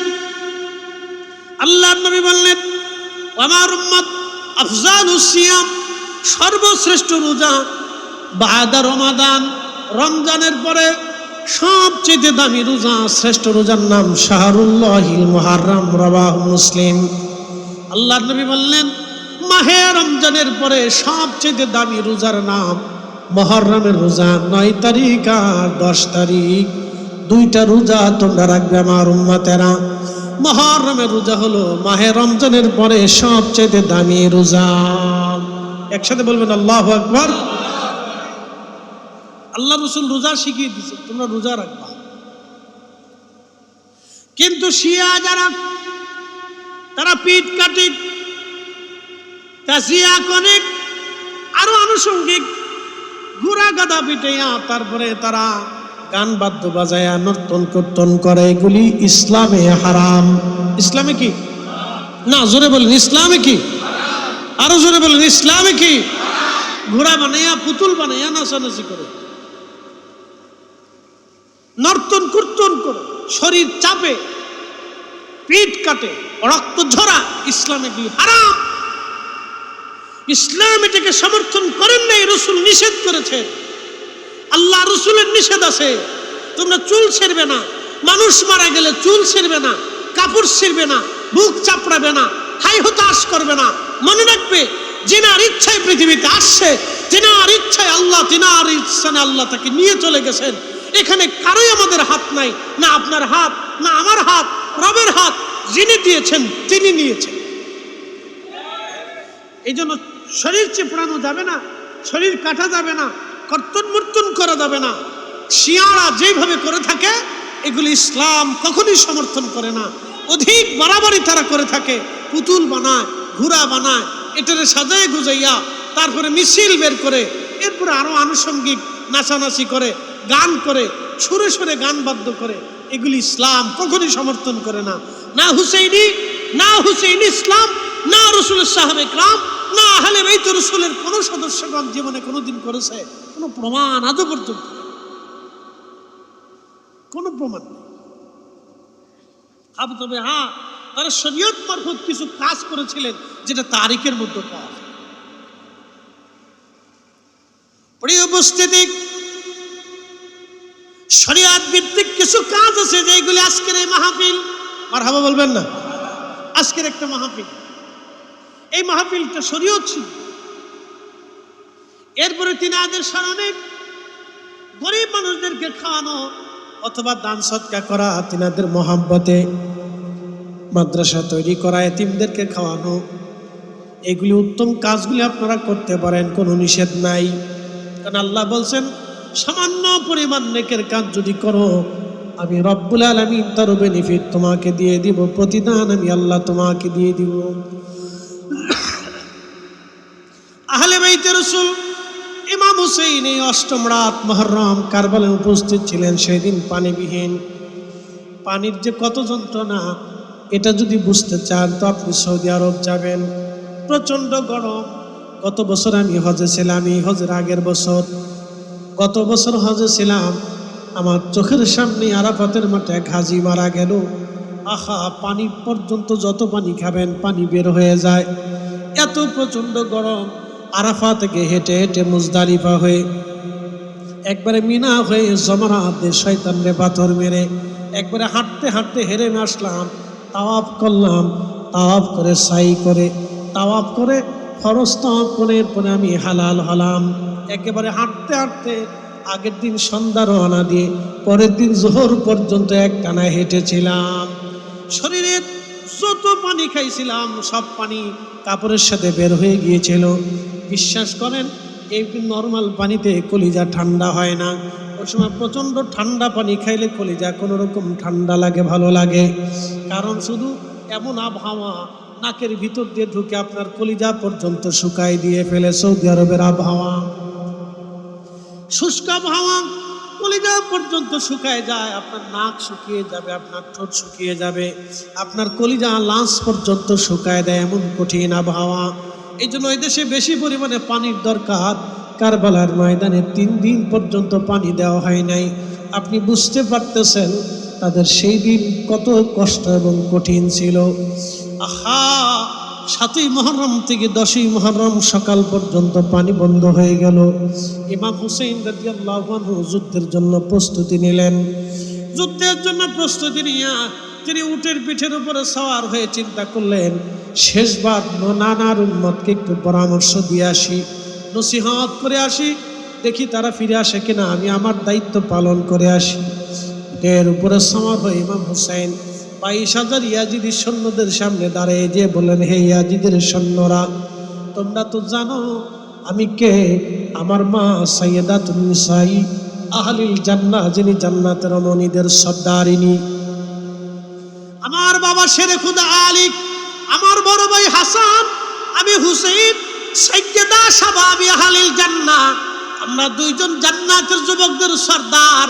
হে কুফাবাসী, তোমরা আমাকে চিঠি দিয়ে পর্যন্ত এনেছো, আবার আমার বিরুদ্ধে তলোয়ার তোমরা ধরেছো। তোমাদের মধ্যে যদি নানার কোনো সাহাবী থাকে তো জিজ্ঞাসা করে দেখো আমার নানা এই হাদিস বলেছিলেন কিনা। আমি আমার বড় ভাই হাসান, আমি হুসাইন, আমরা 2 জন জান্নাতের যুবকদের সর্দার। দেখো তোমাদের মধ্যে নানার কোনো সাহাবী আছে কিনা, জিজ্ঞেস করো। নানার কোনো সাহাবী যদি থাকে তো জিজ্ঞেস করে এই হাদিস আমার রাসূল বলেছিল কিনা বলো। আমি কি তোমাদের সাথে জুলুম করেছি? তোমাদের কারো অন্যায় ভাবে একটা থাপ্পড় মেরেছি? কাউকে কি কোনোদিন গালিও দিয়েছি? সবাই নিচ্ছ, তোমরা দাওয়াত করে এনেছো, আবার আমাকে এইখানে হত্যা করার জন্য সশস্ত্র হয়ে উপস্থিত হয়েছ। শুধু তাই না, আজকে 3 দিন পর্যন্ত আমার পরিবারের জন্য পানি ফরাতে তীর বন্ধ করে রাখছে। তোমাদের মধ্যে কি কোনো মুসলমান নাই? জিজ্ঞেস করেছিলেন, তোমাদের মধ্যে কি কোনো মুসলমান নাই যে আমাকে একটু পানি দেবে? কোনো জবাব ছিল না। তোমাদের মধ্যে কি কোনো মুসলিম নাই যে আমাকে পানি দেবে, আমার পরিবারকে?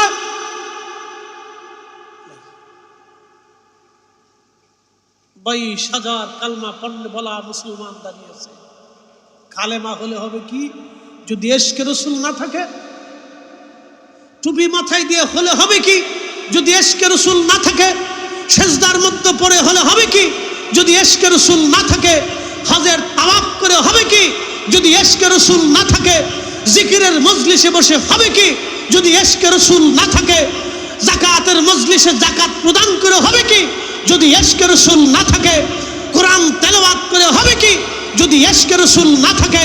যদি ইশকে রাসূল না থাকে তাহলে বুঝতে হবে আপনার কোনো ইবাদতের মূল্যতা হবে না, মূল্যায়ন হবে না। যদি ইশকে রাসূল থাকে তাহলে আপনার সব ইবাদত আল্লাহর দরবারে মঞ্জুরিয়ত পাবে।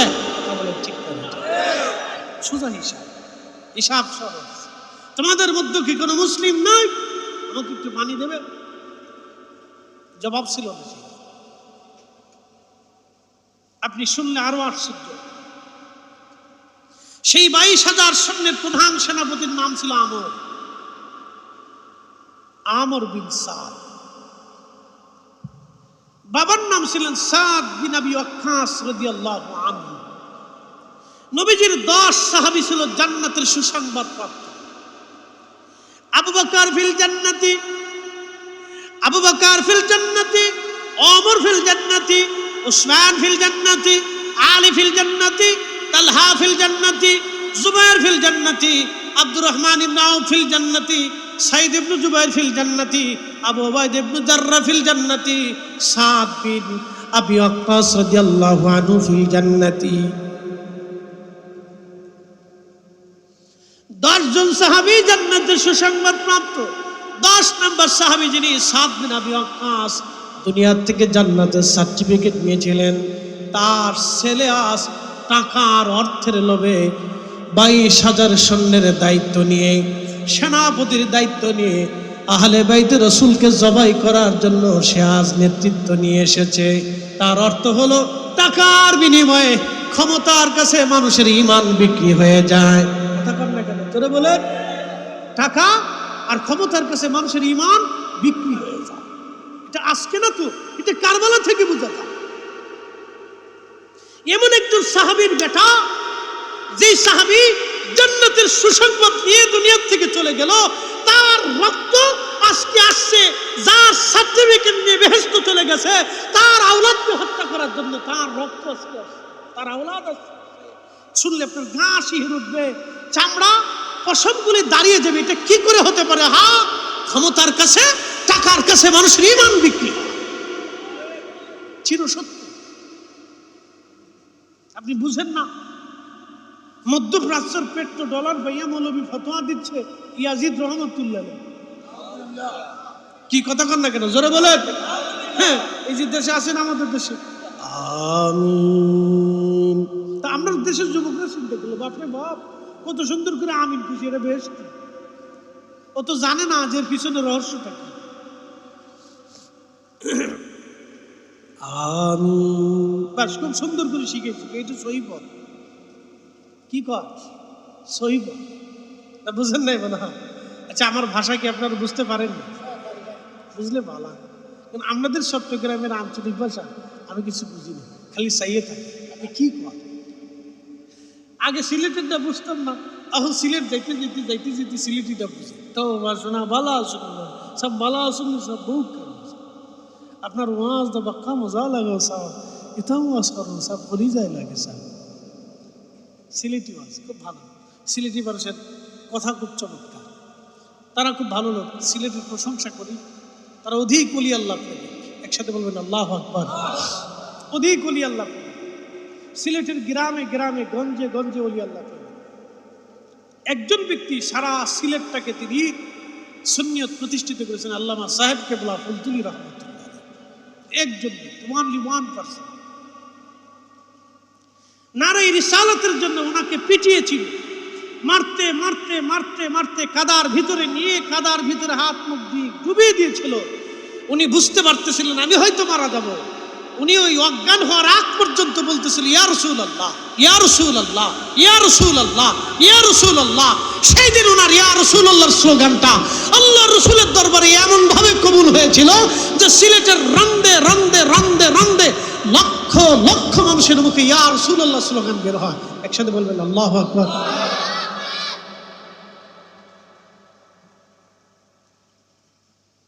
প্রিয় উপস্থিতি, এই জন্য হুসেইনি চেতনা আমাদের মধ্যে থাকতে হবে, আত্মবিশ্বাস থাকতে হবে, মজবুত মজবুত আত্মবিশ্বাস থাকতে হবে। মনে রাখতে হবে আমরা ওলি আল্লাহ পন্থীরা অরিজিনাল। এই আসতে বলবেন না, ডরায় কথা বলবেন না। RS BS CS SA আর কি আছে, আর কি কাগজ আছে কিনা আমি জানি না। হ্যাঁ, ফাট্টা ফাট্টা ফাট্টা ফুটতে, আজকে ফাট্টা ফুটতে যায় কিছু ঝামেলা আছে, পাট্টায় মনে একটু ঝামেলা জমিলা আছে, পরবর্তীতে সরকারি ঝামেলা, এ আনুষঙ্গিক ঝামেলা আসতে পারে, না আসতে পারে, কিন্তু ফাট্টার ভিতরে একটু ঘাপলা গুবলে থাকতে পারে। RS BS CS SA এরপরে আর যদি কিছু থাকে তো আমরার ভিতরে সব ক্লিয়ার। মনে রাখবেন, আমি কোনো রাজনৈতিক দল করি না। বলে হুজুর কেন করেন না? রাজনৈতিক দলের সিস্টেমটা হলো এই সকালে একরকম বিকেলে আর এক রকম। সকালে লুঙ্গি আছে, বিকেলে লুঙ্গি নেই। কথা বুঝে নাই? বলে সকালে লুঙ্গি পরনে আছে, বিকেল বেলা লুঙ্গি নাই। এটা হলো রাজনৈতিক সিস্টেম। আমরা এমন একটা দল করি যেই দলের নাম আহলে সুন্নাত ওয়াল জামাত। এটা ওলিদের দল, 1450 বছর আগেও ছিল, 1450 বছর পরেও আছে।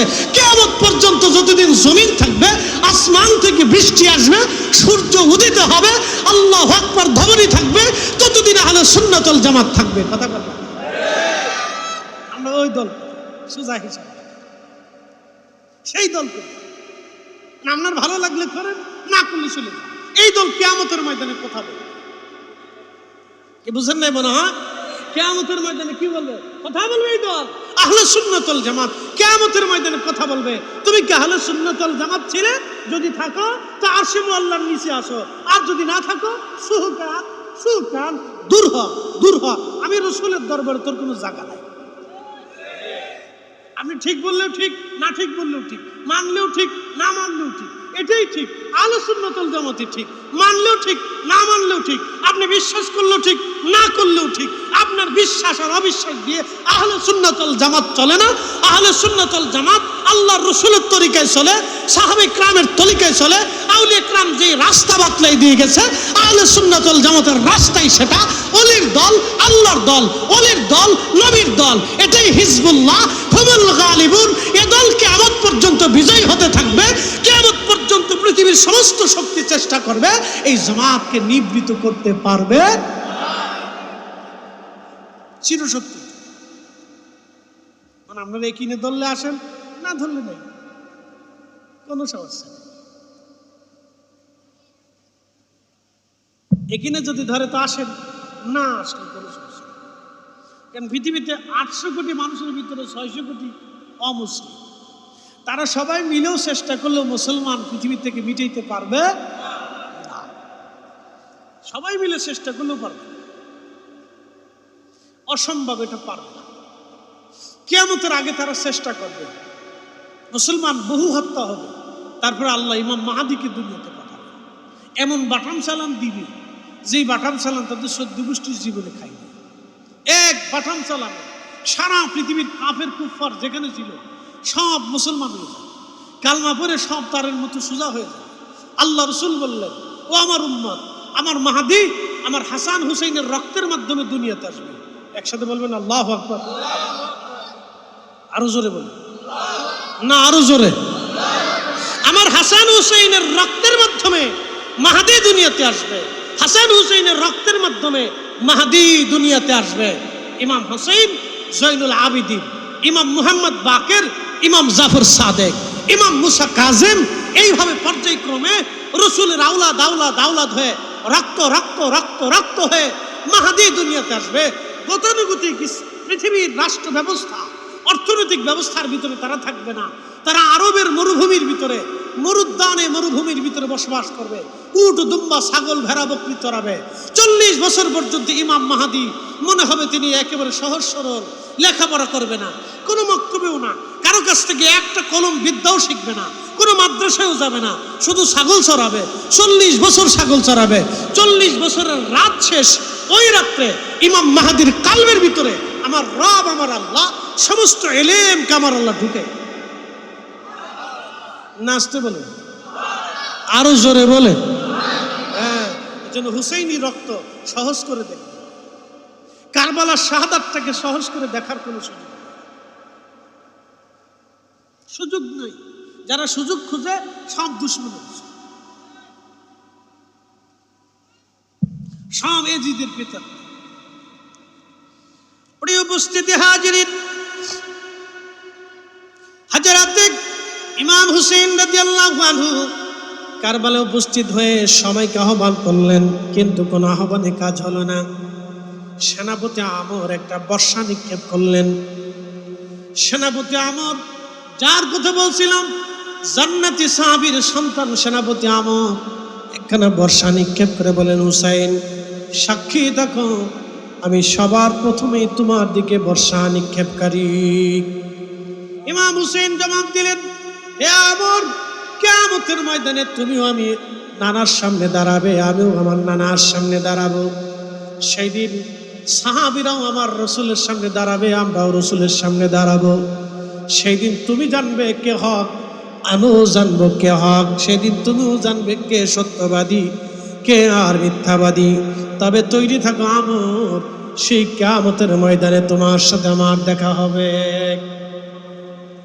আমি সেই দিন সাক্ষী দেব, কারবালার ময়দানে তুমি আমার দিকে প্রথম বর্ষা নিক্ষেপকারী আমার রসুলের সামনে সেই দিন আমি সাক্ষ্য দিব। আমি তোমার জন্য সাক্ষী হয়ে রইলাম। বলেন তো একবার, ইমাম হুসেন যার বিরুদ্ধে সাক্ষ্য দাঁড়াইলো, পৃথিবীর আর কেউ রইল না তাকে নাজাত দেওয়ার জন্য। আছে কোনো বাপের বেটা? আন আওলাদে রাসূল যার বিরুদ্ধে সাক্ষ্য মেহশরের মাঠে দিবে, তাকে তরানোর মতো আর কেউ, তার জিন্দেগি শেষ হয়ে যাবে, অর্থ আর ক্ষমতা টাকার জন্য। হযরত ইমাম হুসেন চলে আসলেন, মাত্র 72 জন সঙ্গী একেবারে ডান পাশে আব্বাস আলামদার রাদিয়াল্লাহু আনহু কালেমার পতাকা হাতে দিয়ে বললেন, আব্বাস, এই নানার দেওয়া পতাকা তোমার হাতে তুলে ধরলাম। আব্বাস আলামদার, জীবন দিবি না আব্বাস, কিন্তু কালেমার পতাকা জমিনে পড়তে দিবি না। আব্বাস আলামদার, জীবন দিবি, নানার দেওয়া কালেমার পতাকা জমিনে যেন ভুলণ্ঠিত না হয়। আব্বাস আলামদার জবাব দিল, ভাইজান, জীবন চলে যাবে, রসুল করিমের নানার কালেমার পতাকা আমি আব্বাস আলামদার জমিনে ভুলণ্ঠিত হতে দেব না। মাত্র ৭২ জনের সঙ্গে তারা যুদ্ধ করলো। ৭২ জনের সঙ্গে যুদ্ধে তারা পেরে ওঠে নাই। ৭২ জনের সঙ্গে যুদ্ধে তারা পেরে ওঠে নাই। তখন সেনাপতি আমর বলল, আমরা মল্ল যুদ্ধ করতে চাই, এক এক করে যুদ্ধ করব। হযরত ইমাম হুসাইন বুঝতে পারলেন তারা মল্ল যুদ্ধ করে এক একজনকে শহীদ করবে। ইমাম হুসাইন বললেন, আমি রসুলের আওলাদ, আমার শরীরে হযরত আলীর রক্ত প্রবাহিত হয়, আমি তোমাদের কথায় রাজি হলাম, কারণ আমি ভয় পাই না। আমি জানি এই জমিনে আমরা সবাই শহীদ হয়ে যাব, শাহাদাতের জন্য আমরা এসেছি। আহা, সেই দিন কারবালার ময়দানে ইমাম হুসাইন রাদিয়াল্লাহু আনহু প্রচন্ড যুদ্ধ শুরু হয়ে গেল। যুদ্ধ চলতে লাগলো। যুদ্ধে এক এক করে শহীদ হতে হতে অনেকে শহীদ হয়ে গেল। আব্বাস আলামদার রাদিয়াল্লাহু আনহু একেবারে শেষ প্রান্তে তিনি চলে আসছেন। আব্বাস আলামদার রাদিয়াল্লাহু আনহু একেবারে শেষ প্রান্তে তিনি চলে আসছেন। যুদ্ধ একেবারে শেষ। শুধু বেঁচে আছে হযরত আলী আসগর রাদিয়াল্লাহু আনহু এবং শুধু বেঁচে আছে হযরত জয়নুল আবিদিন ইমাম হুসাইন। আর মাত্র আব্বাস আলামদার একা তিনি কালেমার পতাকা নিয়ে ইমাম হুসাইন রাদিয়াল্লাহু আনহুর সামনে দাঁড়িয়ে গেলেন। দাঁড়িয়ে বলতেছিলেন, হযরত ভাইজান আমার, যদি আপনি ইজাজত দেন আমাকে একটা মশক দিয়ে দেন, এই মশকখানা নিয়ে আমি কারবালার ময়দানে উপস্থিত হতে চাই। আমি ফরাত নদী থেকে পানি আনতে যাব, কারণ জয়নুলের কান্নার আওয়াজ, হযরতে আলী আসগরের কান্নার আওয়াজ আমার কলিজায় বারবার বিধে আসতেছে। শাহাদাতের চাইতে বেশি কষ্ট আমার বেশি অন্তরে লাগতেছে গো। ওগো আমার হুসাইন, অনুমতি দেন, আমি ফরাত নদী থেকে পানি নিয়ে আসি, আমাকে একটা মশক দেন। এবং হুসাইন বলেন, আব্বাস, তুমি যদি পানি আনতে যাও আমি জানি ওরা তোমাকে শহীদ করে দিবে। বলে, ভাইজান, শাহাদাতের জন্যই তো আসছি, জীবন নিয়ে ফিরে যাওয়ার জন্য তো এখানে আর আসি নাই। পানির মশক নিয়ে আব্বাস আলামদার ফরাত নদীর তীরে যা দেখলেন হাজার হাজার সৈন্যরা ফরাত নদীর তীর ব্যারিকেড দিয়ে দাঁড়িয়ে আছে। জিজ্ঞেস করলেন, হে ইয়াজিদের সৈন্যরা, তোমাদেরকে প্রশ্ন করব, জবাব দাও, তোমরা মুসলমান না খ্রিস্টান? ওরা সেই দিন জবাব দিল, আমরা এখানে যারা দাঁড়িয়ে আছি সবাই মুসলমান। আমরা যারা এখানে দাঁড়িয়েছি আমরা সবাই মুসলমান। হে ইয়াজিদের সৈন্যরা, যদি তোমরা মুসলমানিত্ব দাবি করো তাহলে তোমরা শোনো, আমার ইয়া হুসাইনের জন্যই মশক এনেছি, এক মশক পানি দিয়ে তুমি নবীর পরিবারের কলিজা ঠান্ডা করো। সেই দিন ওরা জবাব দিল, হে আব্বাস আলামদার, জীবন নিয়ে তুমি ফিরে চলে যাও। আব্বাস রে, যদি বেঁচে থাকতে চাও কারবালা থেকে পালিয়ে চলে যাও, তোমাকে ছেড়ে দেব, কিন্তু ইমাম পরিবারে কোনো পানি যাবে না। এই ফরাত নদীর পানি হুসাইনের শিবিরে কখনো যাবে না। আমরা পানি নিতে দেব না, পানি নিতে দেব না। সেই জন্য রক্ত যদি আরো ঝরে, রক্ত ঝরবে, পানি যাবে না। অথচ এই ফরাত নদী আমার রসুলের কারণে প্রবাহিত হলো। বলে, হুজুর কেমনে বললেন? আল্লাহর জমিনে 4টা নদী জান্নাত থেকে এসেছে। একটা নদীর নাম নীল নদ, খোদার জান্নাত থেকে প্রবাহিত হয়েছে। আর একটা নদীর নাম ফরাত নদ, খোদার জান্নাত থেকে নদীখানা এসেছে। ফরাত নদী আল্লাহর বেহেশত থেকে এসেছে, জান্নাত থেকে ফরাত নদী প্রবাহিত হয়েছে। আল্লাহর নবী বললেন, এই ফরাত নদী জান্নাত থেকে প্রবাহিত হয়ে আসছে। যেই নবীর কারণে দুনিয়া, নবীর কারণে আল্লাহ তামাম সৃষ্টি সৃজন করলেন, সেই রসুলের আওলাদ আজ ফরাতের তীরে পানির অভাবে দাঁড়িয়ে আছে। আহা, যে নবীর কারণে ফরাত নদী প্রবাহিত হয়, সেই রসুলের আওলাদ আজ পানির জন্য ফোরাতের তীরে দাঁড়িয়ে আছে। জীবনের অনেক বড় পরীক্ষা ছিল ওনার জন্য, এটা অনেক বড় পরীক্ষা, অনেক বড় ধৈর্য, অনেক বড় ধৈর্য। আহলে বাইতে রসুলের অনেক বড় ধৈর্য। হযরত ইমাম হুসাইন রাদিয়াল্লাহু আনহু তাঁবুর ভিতরে আব্বা সালামদার বললেন, পানি যদি না দাও তাহলে বুঝতে পারছি তলোয়ারবিহীন কোনো ফয়সালা আজ হবে না। হযরত ইমাম হুসাইন রাদিয়াল্লাহু আনহু তিনার আব্বা সালামদার প্রধান সেনাপতি, অত্যন্ত বীর মুজাহিদ ছিলেন। প্রচন্ড যুদ্ধ লেগে গেল কারবালার ময়দানে, ফোরাতের তীরে তিনি একা লড়াই করতেছিলেন। শত শত ইয়াজিদের সৈন্যদেরকে জাহান্নামে পাঠাইয়া হাজার হাজার সৈন্যদের ব্যারিকেড ভেঙ্গে তিনি একা ফোরাত নদীর মধ্যে ঝাঁপিয়ে পড়লেন। একবার জোরে বলা যাবে আল্লাহু আকবার। বুঝতে পারতেছেন যে একা হাজার হাজার সৈন্যদের ব্যারিকেড ভেঙ্গে লড়াই করতে করতে তিনি ফোরাতের মধ্যে ঝাঁপিয়ে পড়লেন। কেমন বীর যোদ্ধা ছিল, কঠিন উদ্যমী সাহসী সন্তান, হাশিমি রক্তের ধারা, আহলে বাইতে রাসূল, রাসূলের বংশের রক্ত কত দামি রক্ত আপনি একটু চিন্তা করেন। অদম্য স্পৃহা, জিহাদি চেতনা আর ইশকে রাসূলের জজবায় সেই দিন বাতিল পরাহিত হয়েছিল, পরাভূত হয়েছিল, তাদের তলোয়ারের নিচে কাতিল হয়েছিল। হযরত ইমাম হুসাইনের সাথী হযরত আব্বাস সালামদার রাদিয়াল্লাহু তাআলা আনহু তিনি ফোরাতের মধ্যে ঝাঁপিয়ে পড়লেন। মশক ভরে পানি নিলেন বটে, পানি নেওয়ার পরে আজলা ভরে পানি উঠাইলেন পানি পান করার জন্য। ঠিক তখনই মনে পড়ে গেল, আহা আমার কাশিম পানির জন্য শহীদ হয়ে গেল, আজ পানি পেল না, শাহাদাতের সময় পানি হয় নাই। আমার আলী আকবর শহীদ হয়েছে, পানিবিহীন আজ শহীদ হয়ে গেল। আমার সাথীরা কারবালার ময়দানে পানিবিহীন শহীদ হয়ে ঘুমিয়ে আছে। আমার আলী আসগার পানির জন্য 3 দিন কান্নাকাটি করতেছে, তার কান্না বন্ধ হয় না। জয়নুল আবেদিন অসুস্থ হয়ে বিছনায় পড়ে আছে, এক ফোঁটা পানি তার মুখে দেওয়া যায় নাই। আমার হুসাইন পানিবিহীন, সন্তান হারা, আপনজন হারা, ধৈর্যের পাহাড় হয়ে দাঁড়িয়ে আছে। আমি আব্বা সালামদার কি করে একা একা পানি পান করব? পানি না নিয়ে, পানি না পান করাইয়া আমি নিজেও আজ পানি পান করব না। এই কথা মনে করে আব্বা সালামদার হাতের মধ্য থেকে পানি রাজলা পানি ছেড়ে দিলেন। পানির মশকখানা কাঁধে ঝোলাইয়া বীর উদ্যমে ঘোড়ার পিঠে চড়ে আবার যুদ্ধ শুরু করলেন।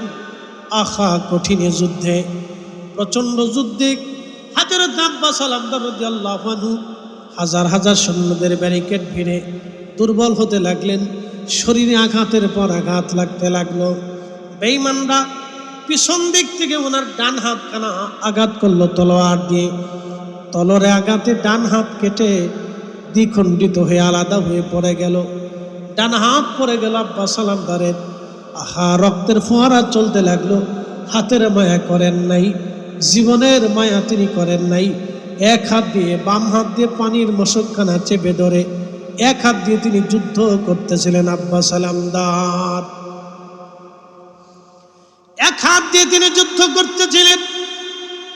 ডান হাত থেকে রক্তের ফোয়ারা চলতেছিল। হাতের দিকে তাকান নাই, জীবনের দিকে তাকান নাই। একটাই চিন্তা, এই পানি ইমাম পরিবারে আমাকে পৌঁছাইতেই হবে। যে কোনো মূল্যেই পানি ইমাম হুসাইনের পরিবারের মধ্যে পৌঁছাইতেই হবে। সেই দিন পানি পান করানোর জন্য আব্বাস সালামদার যুদ্ধ করতে লাগলেন। বেঈমানের দলেরা পিছন দিক থেকে তলোয়ার আঘাত করে তার বাম হাতখানা কেটে ফেলে দিল। বাম হাত কেটার পরে পানির মশকখানা মাটির মধ্যে পড়ে গেল। আব্বাস সালামদার হাতবিহীন ঘোড়ার উপর থেকে লাফিয়ে পড়ে পানির মশকের ফিতাখানা কামড় দিয়ে চেপে ধরলেন। মুখের দাঁতের মধ্যে কামড় দিয়ে চেপে ধরে হযরত আব্বাস সালামদার রাদিয়াল্লাহু আনহু দৌড়াইতে লাগলেন ইমাম হুসাইনের শিবিরের দিকে, ইমাম হুসাইন রাদিয়াল্লাহু আনহু তাঁবুর দিকে। তারপর অদম্য স্পৃহা, আহলে বাইতে রসুলের জন্য পানি আছে, আমাকে নিতেই হবে। আপনি বুঝতে পারতেছেন কলিজার ভিতরে কতটুকু ইশকে রসুল থাকলে, মহাব্বত থাকলে একজন মানুষ 2 হাত কাটার পরও পানির মশকখানা কামড় দিয়ে চেপে ধরে পানি নিয়ে দৌড় দিয়েছিলেন। কিন্তু বেশি দূর যেতে পারেন নাই। বেঈমানের দলেরা বর্ষার আঘাত করে, তীর ধনুকের আঘাত করে, তলোয়ারের আঘাত করে জমিনের মধ্যে তাকে ফেলে দিল। পানির মশক ওনার কাছ থেকে কেড়ে নিয়ে পানির মশকগুলি তারা মাটির মধ্যে ফেলে দিল। আব্বাস আলমদারকে নির্মমভাবে তারা হত্যা করলো। তার দেহ থেকে মাথা আলাদা করে ফেললো, হাত আলাদা হয়ে গেল, একেবারে খণ্ড বিখণ্ড দেহ কারবালার মধ্যে পড়ে আছে। ইমাম হোসেন রাদিয়াল্লাহু আনহু আসলেন, এসে দেখলেন একজন বীর মুজাহিদ নবী পরিবারকে পানি পান করানোর জন্য আজ শহীদ হয়ে ময়দানে ঘুমিয়ে আছে। তার ডান হাত কাটা, বাম হাত কাটা, তার গর্দান কাটা। কিন্তু জীবনের শেষ সময় পর্যন্ত আব্বাস আলমদার প্রমাণ করে দিয়ে গেছে, ইয়া রাসূলুল্লাহ, আপনাকে ভালোবাসি, ভালোবাসি বিদায় আপনার আওলাদের জন্য পানির চিন্তা করেছিলাম, জীবনের শেষ সময় পর্যন্ত চেষ্টা করেছি। ইয়া রাসূলুল্লাহ, আপনাকে ভালোবাসি। ওগো হুসাইন, আপনাকে ভালোবাসি, ভালোবাসি বিদায় জীবনের শেষ সময় পর্যন্ত আমি জীবন দিয়ে হলেও চেষ্টা করে গেছি, ভালোবাসি আপনাকে। হে রাসূল, তোমায় ভালোবাসি, অন্তরে শুধু মুখে নয়, জান্নাতের আশায় নয় হে রাসূল, জাহান্নামকেও ডরি না।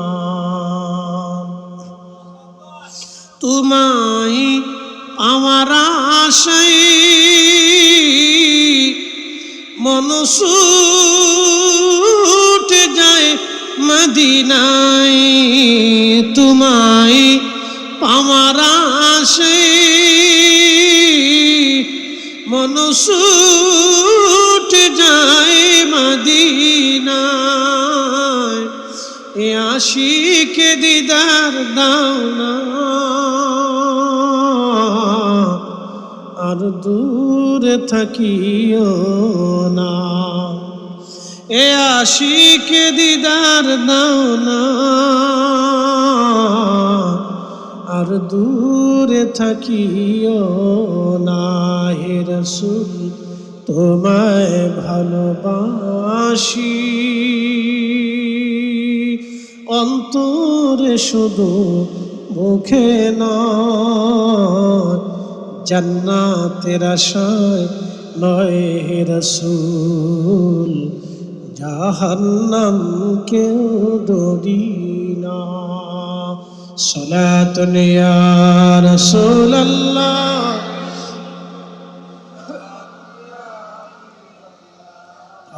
সালাতুন ইয়া রাসূলুল্লাহ, আলাইকুম সালামুন ইয়া হাবিবাল্লাহ। খবর লও ইয়া রাসূলুল্লাহ, খবর লও मेरे मौला मेरे आका, खबर लो। सलातुन या रसूल अल्लाह, अलैकुम सलामुन या हबीब अल्लाह। ইমাম হুসাইন খণ্ড বিখণ্ড দেহগুলি কোলের মধ্যে তুলে ধরে জড়িয়ে নিয়ে চলে গেলেন। শহীদদের কাতারের মধ্যে তাকে শোয়ায় রাখলেন। আহা, সেই দিনটা কত কঠিন ছিল।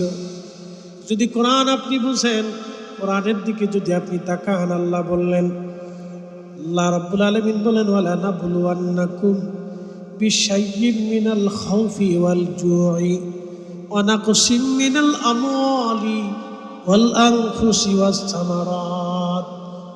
তোমাদেরকে পরীক্ষা করব, ভয় দিয়ে জীবন তোমাদের কেড়ে নিয়ে, শস্য শ্যামলগুলি ধ্বংস করে দিয়ে, তোমাদের অভাব অনিযোগ দিয়ে, টর্নেডো সাইক্লোন দিয়ে, তোমাদের উপরে নানান মুসিবত চাপাই দিয়ে আমি আল্লাহ পরীক্ষা করব। ওয়াবাশশিরিস সাবিরিন, হাবিব উম্মতকে জানান তাদের জন্যই সুসংবাদ, এই কঠিন সময়ে যারা আমি আল্লাহর উপরে সবর করে। সবর, ধৈর্য যদি দেখতে চান ইমাম হুসাইনের দিকে তাকান, ধৈর্যের পাহাড় ইমাম হুসাইনের দিকে তাকান। আহা, ইব্রাহিম খলিলুল্লাহ তিনি তেনার সন্তান ইসমাইল আলাইহিস সালামকে কুরবানি দিতে মিনায় নিয়ে গেলেন। কুরবানি দেওয়ার আগে হযরত ইসমাইল ডেকে বলেন, আব্বাজান আপনি তো আমাকে কুরবানি করবেন, কিন্তু আপনি যদি আমার চেহারার দিকে তাকান আপনার মনে বড় মায়া লাগতে পারে। আমার দিকে তাকান, অ্যাটেনশন প্লিজ, এই কথাটা খুব গুরুত্বপূর্ণ, বুঝে যাবে। ইমাম হুসেইন কারবালায় সন্তান কুরবানি করেছেন। সৈয়দুল ইব্রাহিম আলাইহিস সালাম সন্তান কুরবানি করার জন্য মিনাতে ইসমাইল আলাইহিস সালামকে নিয়ে গেছেন। ইসমাইল আলাইহিস সালাম তখন বলতেছিলেন, ফালাম্মা বালাগা মাহুস সাইয়া ক্বালা ইয়া বুনাইয়া ইন্নী আরা ফিল মানাম। নবীদের স্বপ্ন ওহী, কোরআন তার প্রমাণ। ইসমাইল আলাইহিস সালাম বালেগ হয়ে গেছেন, পরিণত বয়সে উপনীত হয়েছেন, তখন তিনি সব বুঝে গেলেন মিনাতে। সেই জায়গাটা পাহাড়ের একটা পাদদেশে ছোট্ট জায়গা, এখনো চিহ্ন তো আছে। হাজিরা যারা ঘুরতে যান তাদেরকে সেই জায়গাটা দেখানো হয় মিনার পাশে। হযরত ইব্রাহিম আলাইহিস সালাম সন্তান কুরবানি করবে। ইসমাইল ডাক দেখে, বাবা আপনি আপনার চোখের মধ্যে পট্টি বেঁধে নেন, কাপড় ভালো করে বাঁধেন, কারণ আপনি আমার চেহারার দিকে যদি তাকান মায়া লাগতে পারে। আব্বাজান আমার হাত মাগুলি শক্ত করে বেঁধে দেন, আমি যাতে লড়াচড়া করতে না পারি, কারণ ছুরি চালানোর সময় হয়তো আমার হাত পা ছোটাছুটি করতে পারে, আপনার জবে করতে কষ্ট হতে পারে। আব্বাজান, বাবাজান আমার শরীর থেকে পোশাক খুলে নিয়ে আমার আম্মাজানকে দিয়ে দিবে, যাতে মা জননী আমি ইসমাইলের জন্য দোয়া করতে থাকে। আব্বাজান ছুরিখানাকে আপনি ভালো করে ধার দিয়ে দেন, যাতে আমার গলা তাড়াতাড়ি কেটে চলে যায়, আপনার কষ্ট না হয়, মায়া না লাগে। সাইয়েদুনা ইব্রাহিম ইসমাইল আলাইহিস সালাম তারও কুরবানির ঘটনা আজ আর কারবালার ময়দানে এক কুরবানির ঘটনা চলতেছে। ইমাম হুসাইন পরিবারের সামনে, চোখের সামনে তার সন্তান আলী আকবর শহীদ হয়ে গেল, চোখে পট্টি বাঁধা লাগে নাই। ইমাম কাসেম শহীদ হয়েছে, চোখের মধ্যে পট্টি বাঁধেন নাই। 3 দিন ক্ষুধার্ত ছিলেন, তৃষ্ণায় ছিলেন, সন্তান হারিয়েছেন, তখনও তিনি কান্না করেন নাই, ধৈর্য হারা হন নাই। ওয়াবাশশিরিস সাবিরিন, ধৈর্য যদি দেখতে হয় হুসাইন রাদিয়াল্লাহু আনহুর দিকে তাকান। একজন বাবা সন্তান শহীদ হওয়ার পরেও কিভাবে ধৈর্য ধরেছিলেন। শাহরবানু হযরত ইমামে পাকের তিনি স্ত্রী ছিলেন শাহরবানু রাদিয়াল্লাহু আনহা। তিনি পার্সিয়ান সাম্রাজ্যের নাতি ছিলেন, পারস্য সাম্রাজ্যের নাতি। শাহরবানু ইরানকে কেন্দ্র করে পার্সিয়ান সাম্রাজ্য, এই ইরান দখল করেছিলেন সাদ বিন আবি ওয়াক্কাস। যখন দখল করলেন, পার্সিয়ান সাম্রাজ্যের সমস্ত সম্পদগুলি পাঠানো হলো, তার সন্তানদেরকে পাঠানো হলো, সাথে শাহরবানু এসেছিলেন। শাহরবানুকে হযরত আলী রাদিয়াল্লাহু আনহু পছন্দ করলেন, যেহেতু সে সম্ভ্রান্ত পরিবারের নারী, অতএব আমার হুসাইনের সঙ্গে আমি শাহরবানুর বিয়ে দিয়ে দিলাম। স্ত্রী হিসেবে শাহরবানু হযরতে ইমাম হুসাইনকে পেয়ে বড় খুশি হয়েছিলেন। হযরত আলী রাদিয়াল্লাহু আনহুকে তিনি খুব মহব্বত করতেন, কারণ তিনি তাকে সম্মান দিয়েছিলেন। কারণ যুদ্ধে মানুষ মানুষকে সম্মান দেয় না, সেদিন মুসলমান সম্মান দিয়েছিলেন শাহরবানুকে। একটা সন্তান দুনিয়াতে এসেছিল, তার নাম ছিল হযরত আলী আসগর রাদিয়াল্লাহু আনহু। শাহরবানু ইমাম হুসাইন রাদিয়াল্লাহু আনহুর কাছে এসে বললেন, স্বামী আমার, আপনি জানেন তাদের দৃষ্টিতে আপনি অপরাধী হতে পারেন, কিন্তু আমার এই ছোট্ট বাচ্চাটা তো কোনো অপরাধ করে নাই, কেবলমাত্র 6 মাস তার বয়স। আপনি বাচ্চাটাকে নিয়ে যান, একটু পানি পান করায় নিয়ে আসেন। স্বামী গো, বাচ্চাটার চেহারার দিকে তাকাইলে ওদের মনে বড় মায়া লাগতে পারে। আপনি তাকে কোলে করে নিয়ে যান, দেখেন একটু পানি তারে পান করাইতে পারেননি। আজকে আমি মা 3 দিন তারে পানি পান করাইতে পারিনি। আমি মা আমার জিহ্বা পর্যন্ত শুকায় গেছে পানির অভাবে। স্বামী রে, আমি দুগ্ধ পর্যন্ত পানি পান করাইতে পারিনি। আমার বাচ্চার কান্নার আওয়াজ আসলে আমি মা সহ্য করতে পারি না। আপনি যদি চান আপনার সন্তানটাকে কোলে করে নিয়ে ওদের থেকে আপনি একটু পানি পান করায় নিয়ে আসেন। আমার মন বলে ওদের মনে বড় মায়া লাগতে পারে। ইমাম হুসাইন রাদিয়াল্লাহু আনহু সন্তানকে বুকের মধ্যে করে নিয়ে চলে গেলেন। আহা নিয়ে যাওয়ার পরে ডাক দিলেন, হে ইয়াজিদের সৈন্যরা, তোমাদের দৃষ্টিতে আমি তোমাদের দুশমন হতে পারি, কিন্তু শোনো রে, আমার এই ছোট্ট বাচ্চা তো কোনো দুশ্মনী করে নেই। তোমরা একটু পানি দাও, আমার বাচ্চাটার কলিজা ঠান্ডা করো। আজকে 3 দিন পানি পান না করাইতে পেরে আমার বাচ্চার কান্না বন্ধ হয় না, কলিজা তার শুকায় গেছে, একটু দয়া করো। যদি তোমরা মনে করো আমার বাচ্চার পানি আমি পান করব, তাহলে আমি আমার বাচ্চাটাকে তুলে ধরলাম, তোমরা কেউ এসে নিয়ে আমার আলী আসগরকে পানি পান করে তার কলিজা ঠান্ডা বানায় দিয়ে দাও। সেই দিন বেঈমানদের মনে মায়া লাগে নাই। ইয়াজিদ সৈন্যবাহিনীতে আওয়াজ আসলো, হুসাইন অপেক্ষা করো, জনমের পানি তোমাকে পান করাইব। এই কথা বলে একটা তীর ছুঁড়ে মারা হলো ইমাম হুসাইন রাদিয়াল্লাহু আনহুর দিকে। তীরখানা এসে হযরত আলী আসগরের কলিজা বিধে একেবারে শরীর বিদীর্ণ হয়ে বাবার কোলের মধ্যে, সন্তান রক্তক্ষরণে শহীদ হয়ে বাবার কোলের মধ্যে ঘুমিয়ে পড়ল। হুসাইন আকাশের দিকে তাকিয়ে বলেন, আপনি সাক্ষী থাকেন, আপনি দেখেছেন আমার সন্তানের সঙ্গে কেমন আচরণ করেছে আল্লাহ।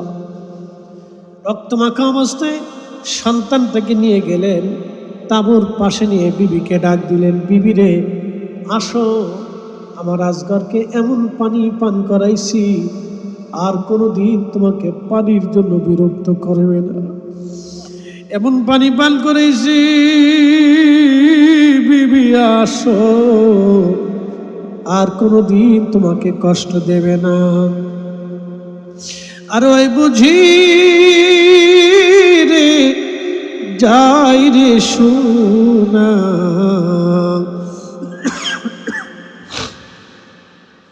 আর ওই বুঝি রে যাই রে সোনা, কারবালার মাতম জারি। কান্দে ইমাম হুসাইন বিনয় করি, আলী আসগরের লাশ কোলে ধরি। কান্দে ইমাম হুসাইন বিনয় করি, আলী আসগরের লাশ বুকে ধরি।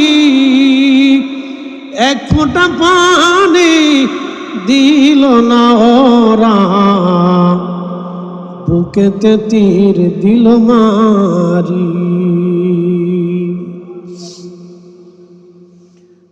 চট্টগ্রামবাসী সেই দিন ইমাম হুসেন ডাকতে বলল, বিবি রে, আমার আলী আসগর কেমন পানি পান করাইছি। বিবি তুমি দেখো, আমার নানা রাহমাতুল্লিল আলামিন তো সময় তাকে হাউজে কাউসারের পানি পান করাইয়া আমার নানা তার কলিজা ঠান্ডা বানায় দিয়েছে। ইমাম জয়নুল আবেদিন বললেন, একমাত্র বেঁচে যাওয়া পুত্র সন্তান ছিলাম আমি ছাড়া আর কেউ কারবালায় কোনো পুত্র সন্তান নবী পরিবারে আর বেঁচে ছিল না। শেষ সময় আমার আব্বাজান সবুজ পাগড়ি মাথায় বাঁধলেন, রহমতের নবীর দেওয়া সবুজ পাগড়িখানা মাথায় বাঁধলেন, জুলফিকার তলোয়ার হাতে নিলেন, আমার দাদার জুলফিকার তলোয়ার হাতে নিলেন। সৈয়দনা হযরত সৈয়দুশ শুহাদা আমির হামজা রাদিয়াল্লাহু আনহু বল্লমখানা বর্মখানা লোহার পোশাকখানা তিনি গায়ে দিলেন। বোনের কাছে তিনার আপন ছোট বোন হযরত জয়নব রাদিয়াল্লাহু আনহাকে কাছে ডাকলেন, বোন তোমাকে আমি নসিহত করার জন্য ডাকছি, আসো দুটি কথা আমার কাছ থেকে শুনে নাও। হযরত ইমাম হুসেইন রাদিয়াল্লাহু আনহু বুকের মধ্যে মাথা ঠেকাইয়া, ভাইয়ের বুকের মধ্যে মাথা ঠেকাইয়া বোন হযরত জয়নব রাদিয়াল্লাহু আনহা কাঁদতেছিলেন। ভাইজান, বাবা শহীদ হয়ে গেছে, মা দুনিয়ার থেকে চলে গেছে, আমাদের বড় ভাইকে বিষ প্রয়োগে হত্যা করা শহীদ করা হয়েছে, আপনাকে দামাত করে এনে কারবালায় নির্মমভাবে শহীদ করার জন্য নিয়ে আসা হয়েছে। আমার 5টা সন্তান এই কারবালায় শহীদ হয়ে গেছে। ভাইজান, আপনিও চলে যাচ্ছেন, আমাদেরকে কার কাছে রেখে যাচ্ছেন বলে। ভাই বোনের কান্নার সেই দিন আল্লাহর ফেরেশতাদের কান্না এসেছিল। আহা, পৃথিবী নীরব হয়ে গিয়েছিল তাদের কান্নায়। জয়নুল আবেদিন বললেন, ঠিক তখনই আব্বাজান বললেন, জয়নব রে, আমি তোমাদেরকে আল্লাহর আমানতে রেখে যাচ্ছি, আমি চলে যাচ্ছি, আমি জানি আমাকে তারা শহীদ করবে। জয়নব রে, আমার শাহাদাতের পরে আমার শরীর তারা ছিন্ন বিচ্ছিন্ন করবে, দেহ আমার কর্তৃত্ব করবে। জয়নব রে, আমার সাকিনা আমাকে বড্ড ভালোবাসে, আমি আমার কলিজার টুকরা মেয়েটাকে বেশি ভালোবাসি। আমি জানি আমার শাহাদাতের পরে সহ্য করতে না পেরে আমার লাশের পাশে হয়তো সে যেতে চাবে, কিন্তু জয়নব আমার সাকিনারে আমার লাশের পাশে যেতে দেবে না। 2 নাম্বার, আমি আমার জয়নুলকে তোমাদের কাছে রেখে যাচ্ছি আমানত হিসেবে। আমি জানি আমার জয়নুলের পরে রসুল বংশের আর কোনো পুত্র সন্তান জীবিত থাকবে না। আমার জয়নুলকে সন্তানের মতো আদর করবি, নানার উম্মতের জন্য আমার জয়নুল আবেদিনকে রেখে যাচ্ছি আমি। শান বোন আমার, পৃথিবীর কোন রাজা বাদশার কাছে তুমি ফায়সালা দিবে না। আমি জানি তোমাদেরকে এখান থেকে বন্দি করে নিয়ে যাওয়া হবে। জয়নব রে, যদি কোনোদিন মদিনায় তুমি যেতে পারো, তোমরা যদি কোনোদিন মদিনায় তোমরা ফেরত যেতে পারো, জয়নব দুনিয়ার কোনো রাজা বাদশার কাছে আমাদের হত্যার ফয়সালা টানতে যাবে না, বিচার আনতে যাবে না। আমি এই বিচারখানা হাসরের ময়দানে নানার জন্য রেখে দিলাম। আমি কিয়ামতের ময়দানে এই ফয়সালা আমি টানবো, আমার নানার জন্য এই ফয়সালা রেখে দিলাম। জয়নব শোন, যদি কোনোদিন মদিনায় যাও, কারো বাড়ি আগে যাবি না, আমার জয়নুলকে নিয়ে রওজা শরীফের পাশে দাঁড়া করাই দিবি। 3 দিনের অবর্ণীয় নির্যাতন দুঃখের কথাগুলি রওজা শরীফের পাশে দাঁড়ায় দাঁড়ায় বলতে বলবি, আমার নানার দরবারে বিচার দিতে বলবি। চলে গেলেন ইমাম হুসেন। প্রচন্ড যুদ্ধ শুরু হয়ে গেল। এক এক করে 179টি তীর ওনার শরীর ঝাঁঝরা করে ফেললো। 33টা তলোয়ার আঘাত ওনার শরীরটাকে খণ্ড করলো। 21টা বর্ষার আঘাত ওনার শরীরটাকে ঝাঁঝরা করলো। হযরত ইমাম হুসেন ঘোড়ার উপর থেকে পড়ে গেলেন।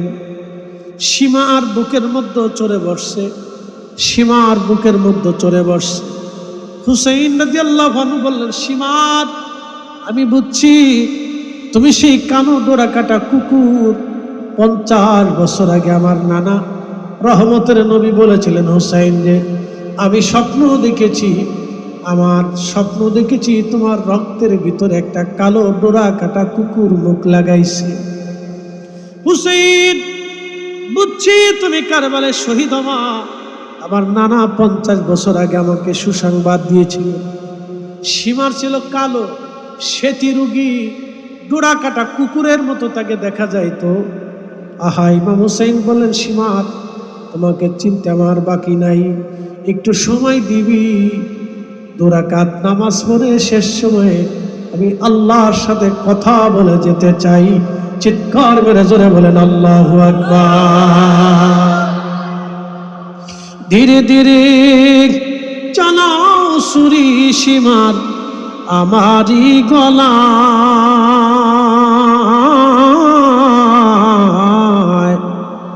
জয়নাল আবেদিনের কান্দন শুনতে দাও আমায়, ধীরে ধীরে চালাও সুরি সীমান আমারি গলায়,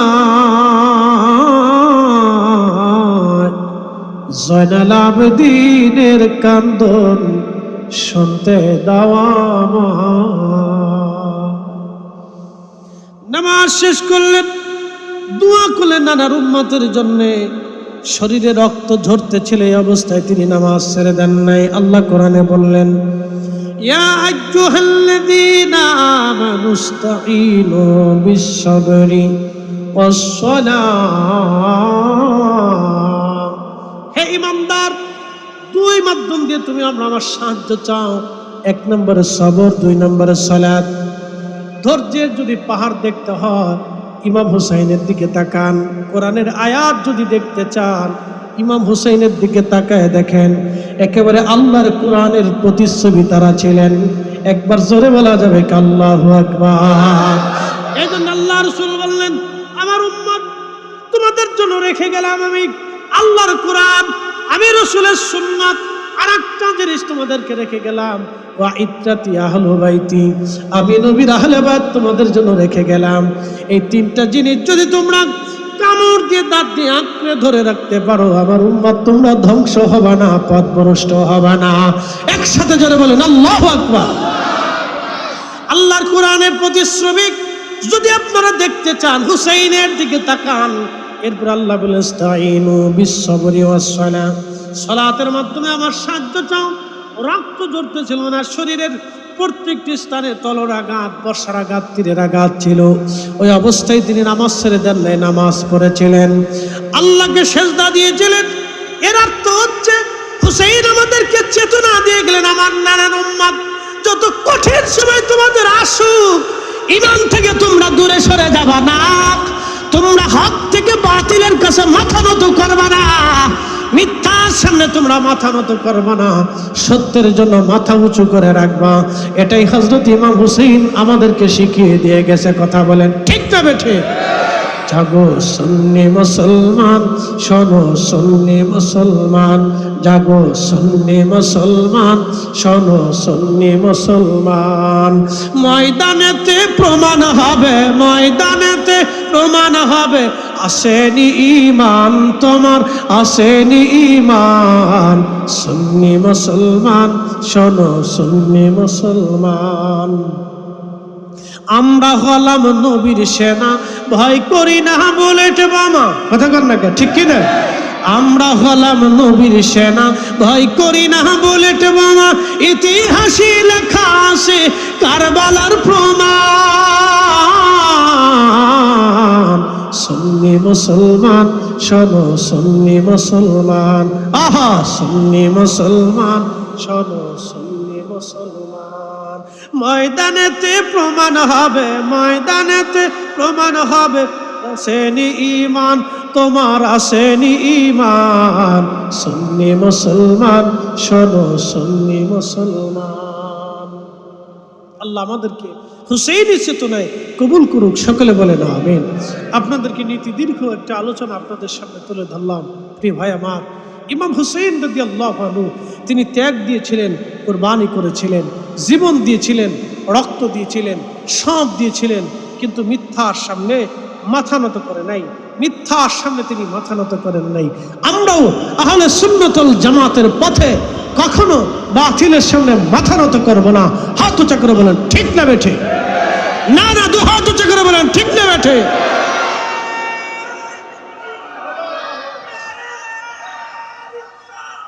ইয়া রাসূল জিন্দা। আল্লাহ আমাদেরকে কবুল করুক, বলেন আমিন।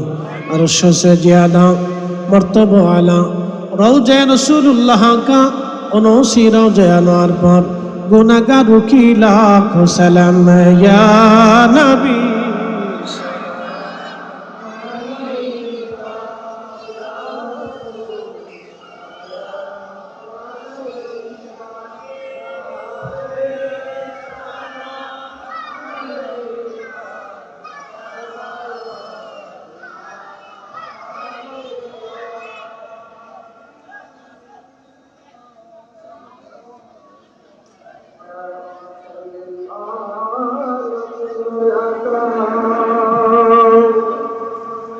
रहमतों की ताज वाले, दो जहां की राज वाले, अर्श की मेराज वाले, हम आसमां की राज वाले, या नबी सलाम सलाम अलैका, या हबीब सलाम अलैका,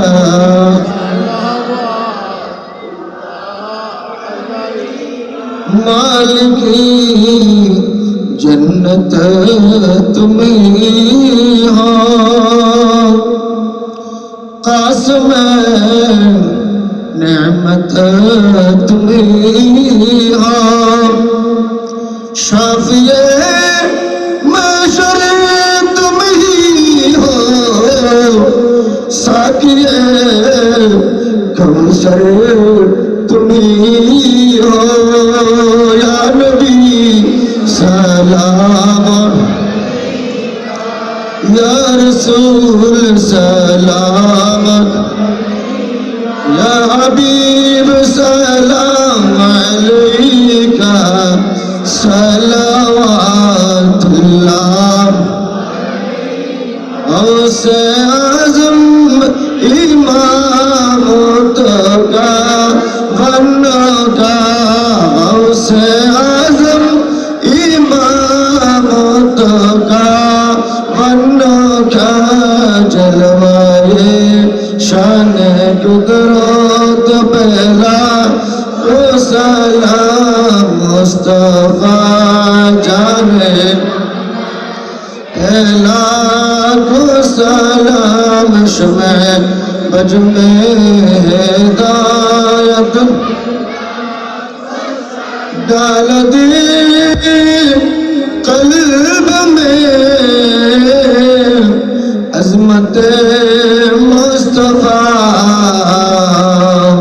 हिकमत आला हज़रत, पहला को सलाम मुस्तफा जाने, पहला को सलाम शमे बज में हिदायत, आल नबी औलाद अली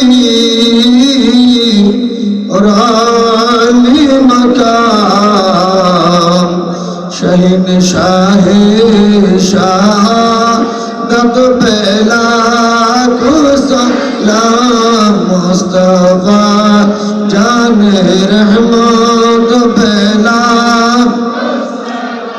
शमे बज में हिदायत,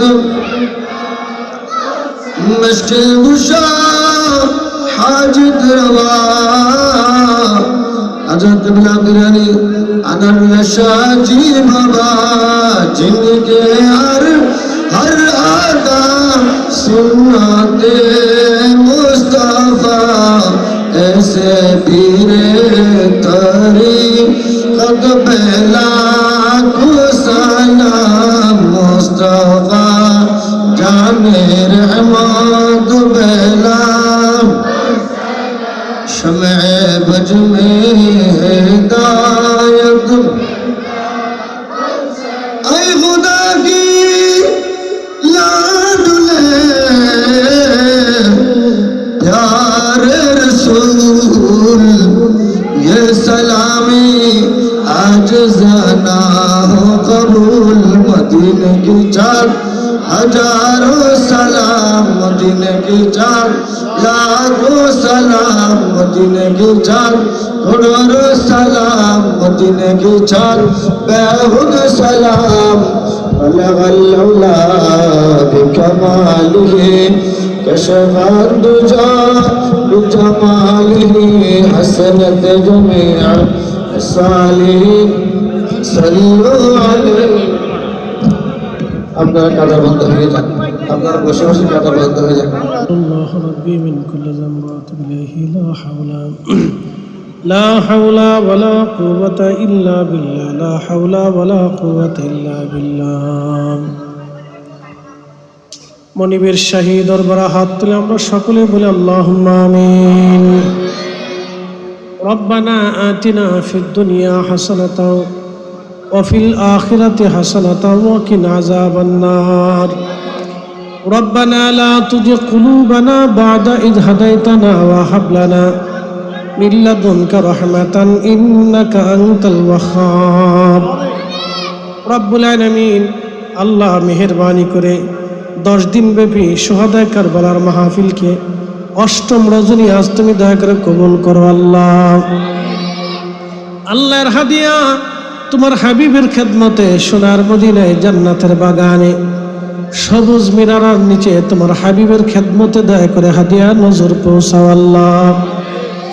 নবীজির আউলাদুল সাহাবা আশারায়ে মুবাশশিরিন খুলাফায়ে রাশিদিন আহলে বাইতিন নবী আল্লাহ হযরত খাতুনে জান্নাত ফাতিমাতুজ জাহরা রাদিয়াল্লাহু আনহা কলিজার টুকরা তিনার সন্তান ইমাম হাসান রাদিয়াল্লাহু আনহু তিনার সন্তান ইমাম হোসেন রাদিয়াল্লাহু আনহু তিনাদের মোহাব্বতে কারবালার ময়দানে যারা শহীদ হয়ে ঘুমিয়ে আছেন আল্লাহ সকল শহীদদের খেদমতে আজকের মাহফিলের হাদিয়া পৌঁছায় দাও। রব্বুল আলামিন কাদেরিয়া চিশতিয়া নকশবন্দিয়া মুজাদ্দিদিয়া হানাফি শাফি মালিকি হাম্বলি জমিনের মাটির নিচে তোমার যত অলিগণ ঘুমায় আল্লাহ সকল আউলিয়া কিরামদের খেদমতে দয়া করে হাদিয়া পৌঁছায় দাও। রব্বুল আলামিন আমরার বাবার কুল মায়ের কুল যুগ যুগ ধরে যারা কবর দেশে ঘুমায় গেছে আল্লাহ 3.5 হাত মাটির নিচে আমতলায় জামতলায় বাঁশবাগানের নিচে গোরস্থানে আমাদের প্রিয়জন কে কোথায় ঘুমায় গেল ঠিকানা পর্যন্ত অনেকের হারা হয়ে গেছে আল্লাহ। রব্বুল আলামিন শুহাদায়ে কারবালার উসিলায় আল্লাহ তাদের কবরগুলি জান্নাতের বাগান বানায়া দাও। মুসা নবীর করছো গো দয়া আল্লাহ তোর পাহাড়ে ডাকিয়া আমরা রেডি করবা গো দয়া আল্লাহ কবরে রাখি আল্লাহ মাফ করছনি। আল্লাহ নবী মুসারে তোর পাহাড়ে নিয়ে তুমি দয়া করছো, ইউনুস নবীরে মাছের পেটের মধ্যে নিয়ে তুমি দয়া করছো, হযরতে ঈসা রুহুল্লাহকে আসমানে নিয়ে তুমি দয়া করছো, হযরত নূহ নবীরে তুমি নৌকার মধ্যে নিয়ে দয়া করছো। আল্লাহ আমরাও তুমি দয়া করো, তোমার হাবিবের জিয়ারত দিয়ে আমাদেরকেও তুমি দয়া করে ধন্য বানায় দাও আল্লাহ। রব্বুল আলামিন কলিজার ভিতরে তোমার রসুলের প্রেম দিয়ে তোমার জিকির দিয়ে আমাদের কলিজাগুলি জিন্দা বানায় দাও আল্লাহ। 10 দিন ব্যাপী মাহফিলে অর্থ দিয়ে শারীরিক শ্রম দিয়ে ম্যানেজিং কমিটির যারা সাহায্য করলো, এলাকাবাসী মহল্লাবাসী দূর দূরান্ত থেকে যে যেইভাবে যারা সহযোগিতা করলেন আল্লাহ তাদের বাড়িঘর ভিত্তি বেসাদ মাল সামানা সব রহমতের চাদর দেয়া ঢাকিয়া রাখিয়া দাও। যুগ যুগ ধরে কিয়ামত পর্যন্ত এই শুহাদা কারবালা মাহফিলকে তুমি দয়া করে কবুল করো আল্লাহ। আল্লাহ আজকে তাবারক রোগীর সেবা হিসেবে কবুল করো আল্লাহ। ছেলেমেয়েরা পরীক্ষা দিচ্ছে আলিমে মাস সহ যারা পরীক্ষার্থী সকলকে দয়া করে কবুল করো আল্লাহ। এই এলাকার অবারিত রহমত তুমি নাজিল করো আল্লাহ। যত কবর আছে জান্নাতের বাগান বানায় দাও আল্লাহ। আল্লাহ আমাদের সকলের নেক মাকাসাদগুলি মঞ্জুর করো আল্লাহ। আল্লাহ বাচ্চাদেরকে নিয়ে হাত বাড়াইছি, বাচ্চাদের হায়াতের মধ্যে বরকত দিয়ে দাও আল্লাহ। অনেক মা বোনেরা পর্দার আড়াল থেকে হাত বাড়াইছে, মা বোনদেরকে কবুল করো আল্লাহ। রব্বুল আলামিন অবশ্যই সাকারাত আসবে, মৃত্যুর পরওয়ানা আসবে। কঠিন এই সাকারাত আসার আগে তোমার নবীজির নুরানি চেহারা মোবারক আমাদের চোখের সামনে ভাসায়ো আর আমাদের জবানে জারি করা মধুর কালেমা লা ইলাহা ইল্লাল্লাহু মুহাম্মাদুর রাসূলুল্লাহ।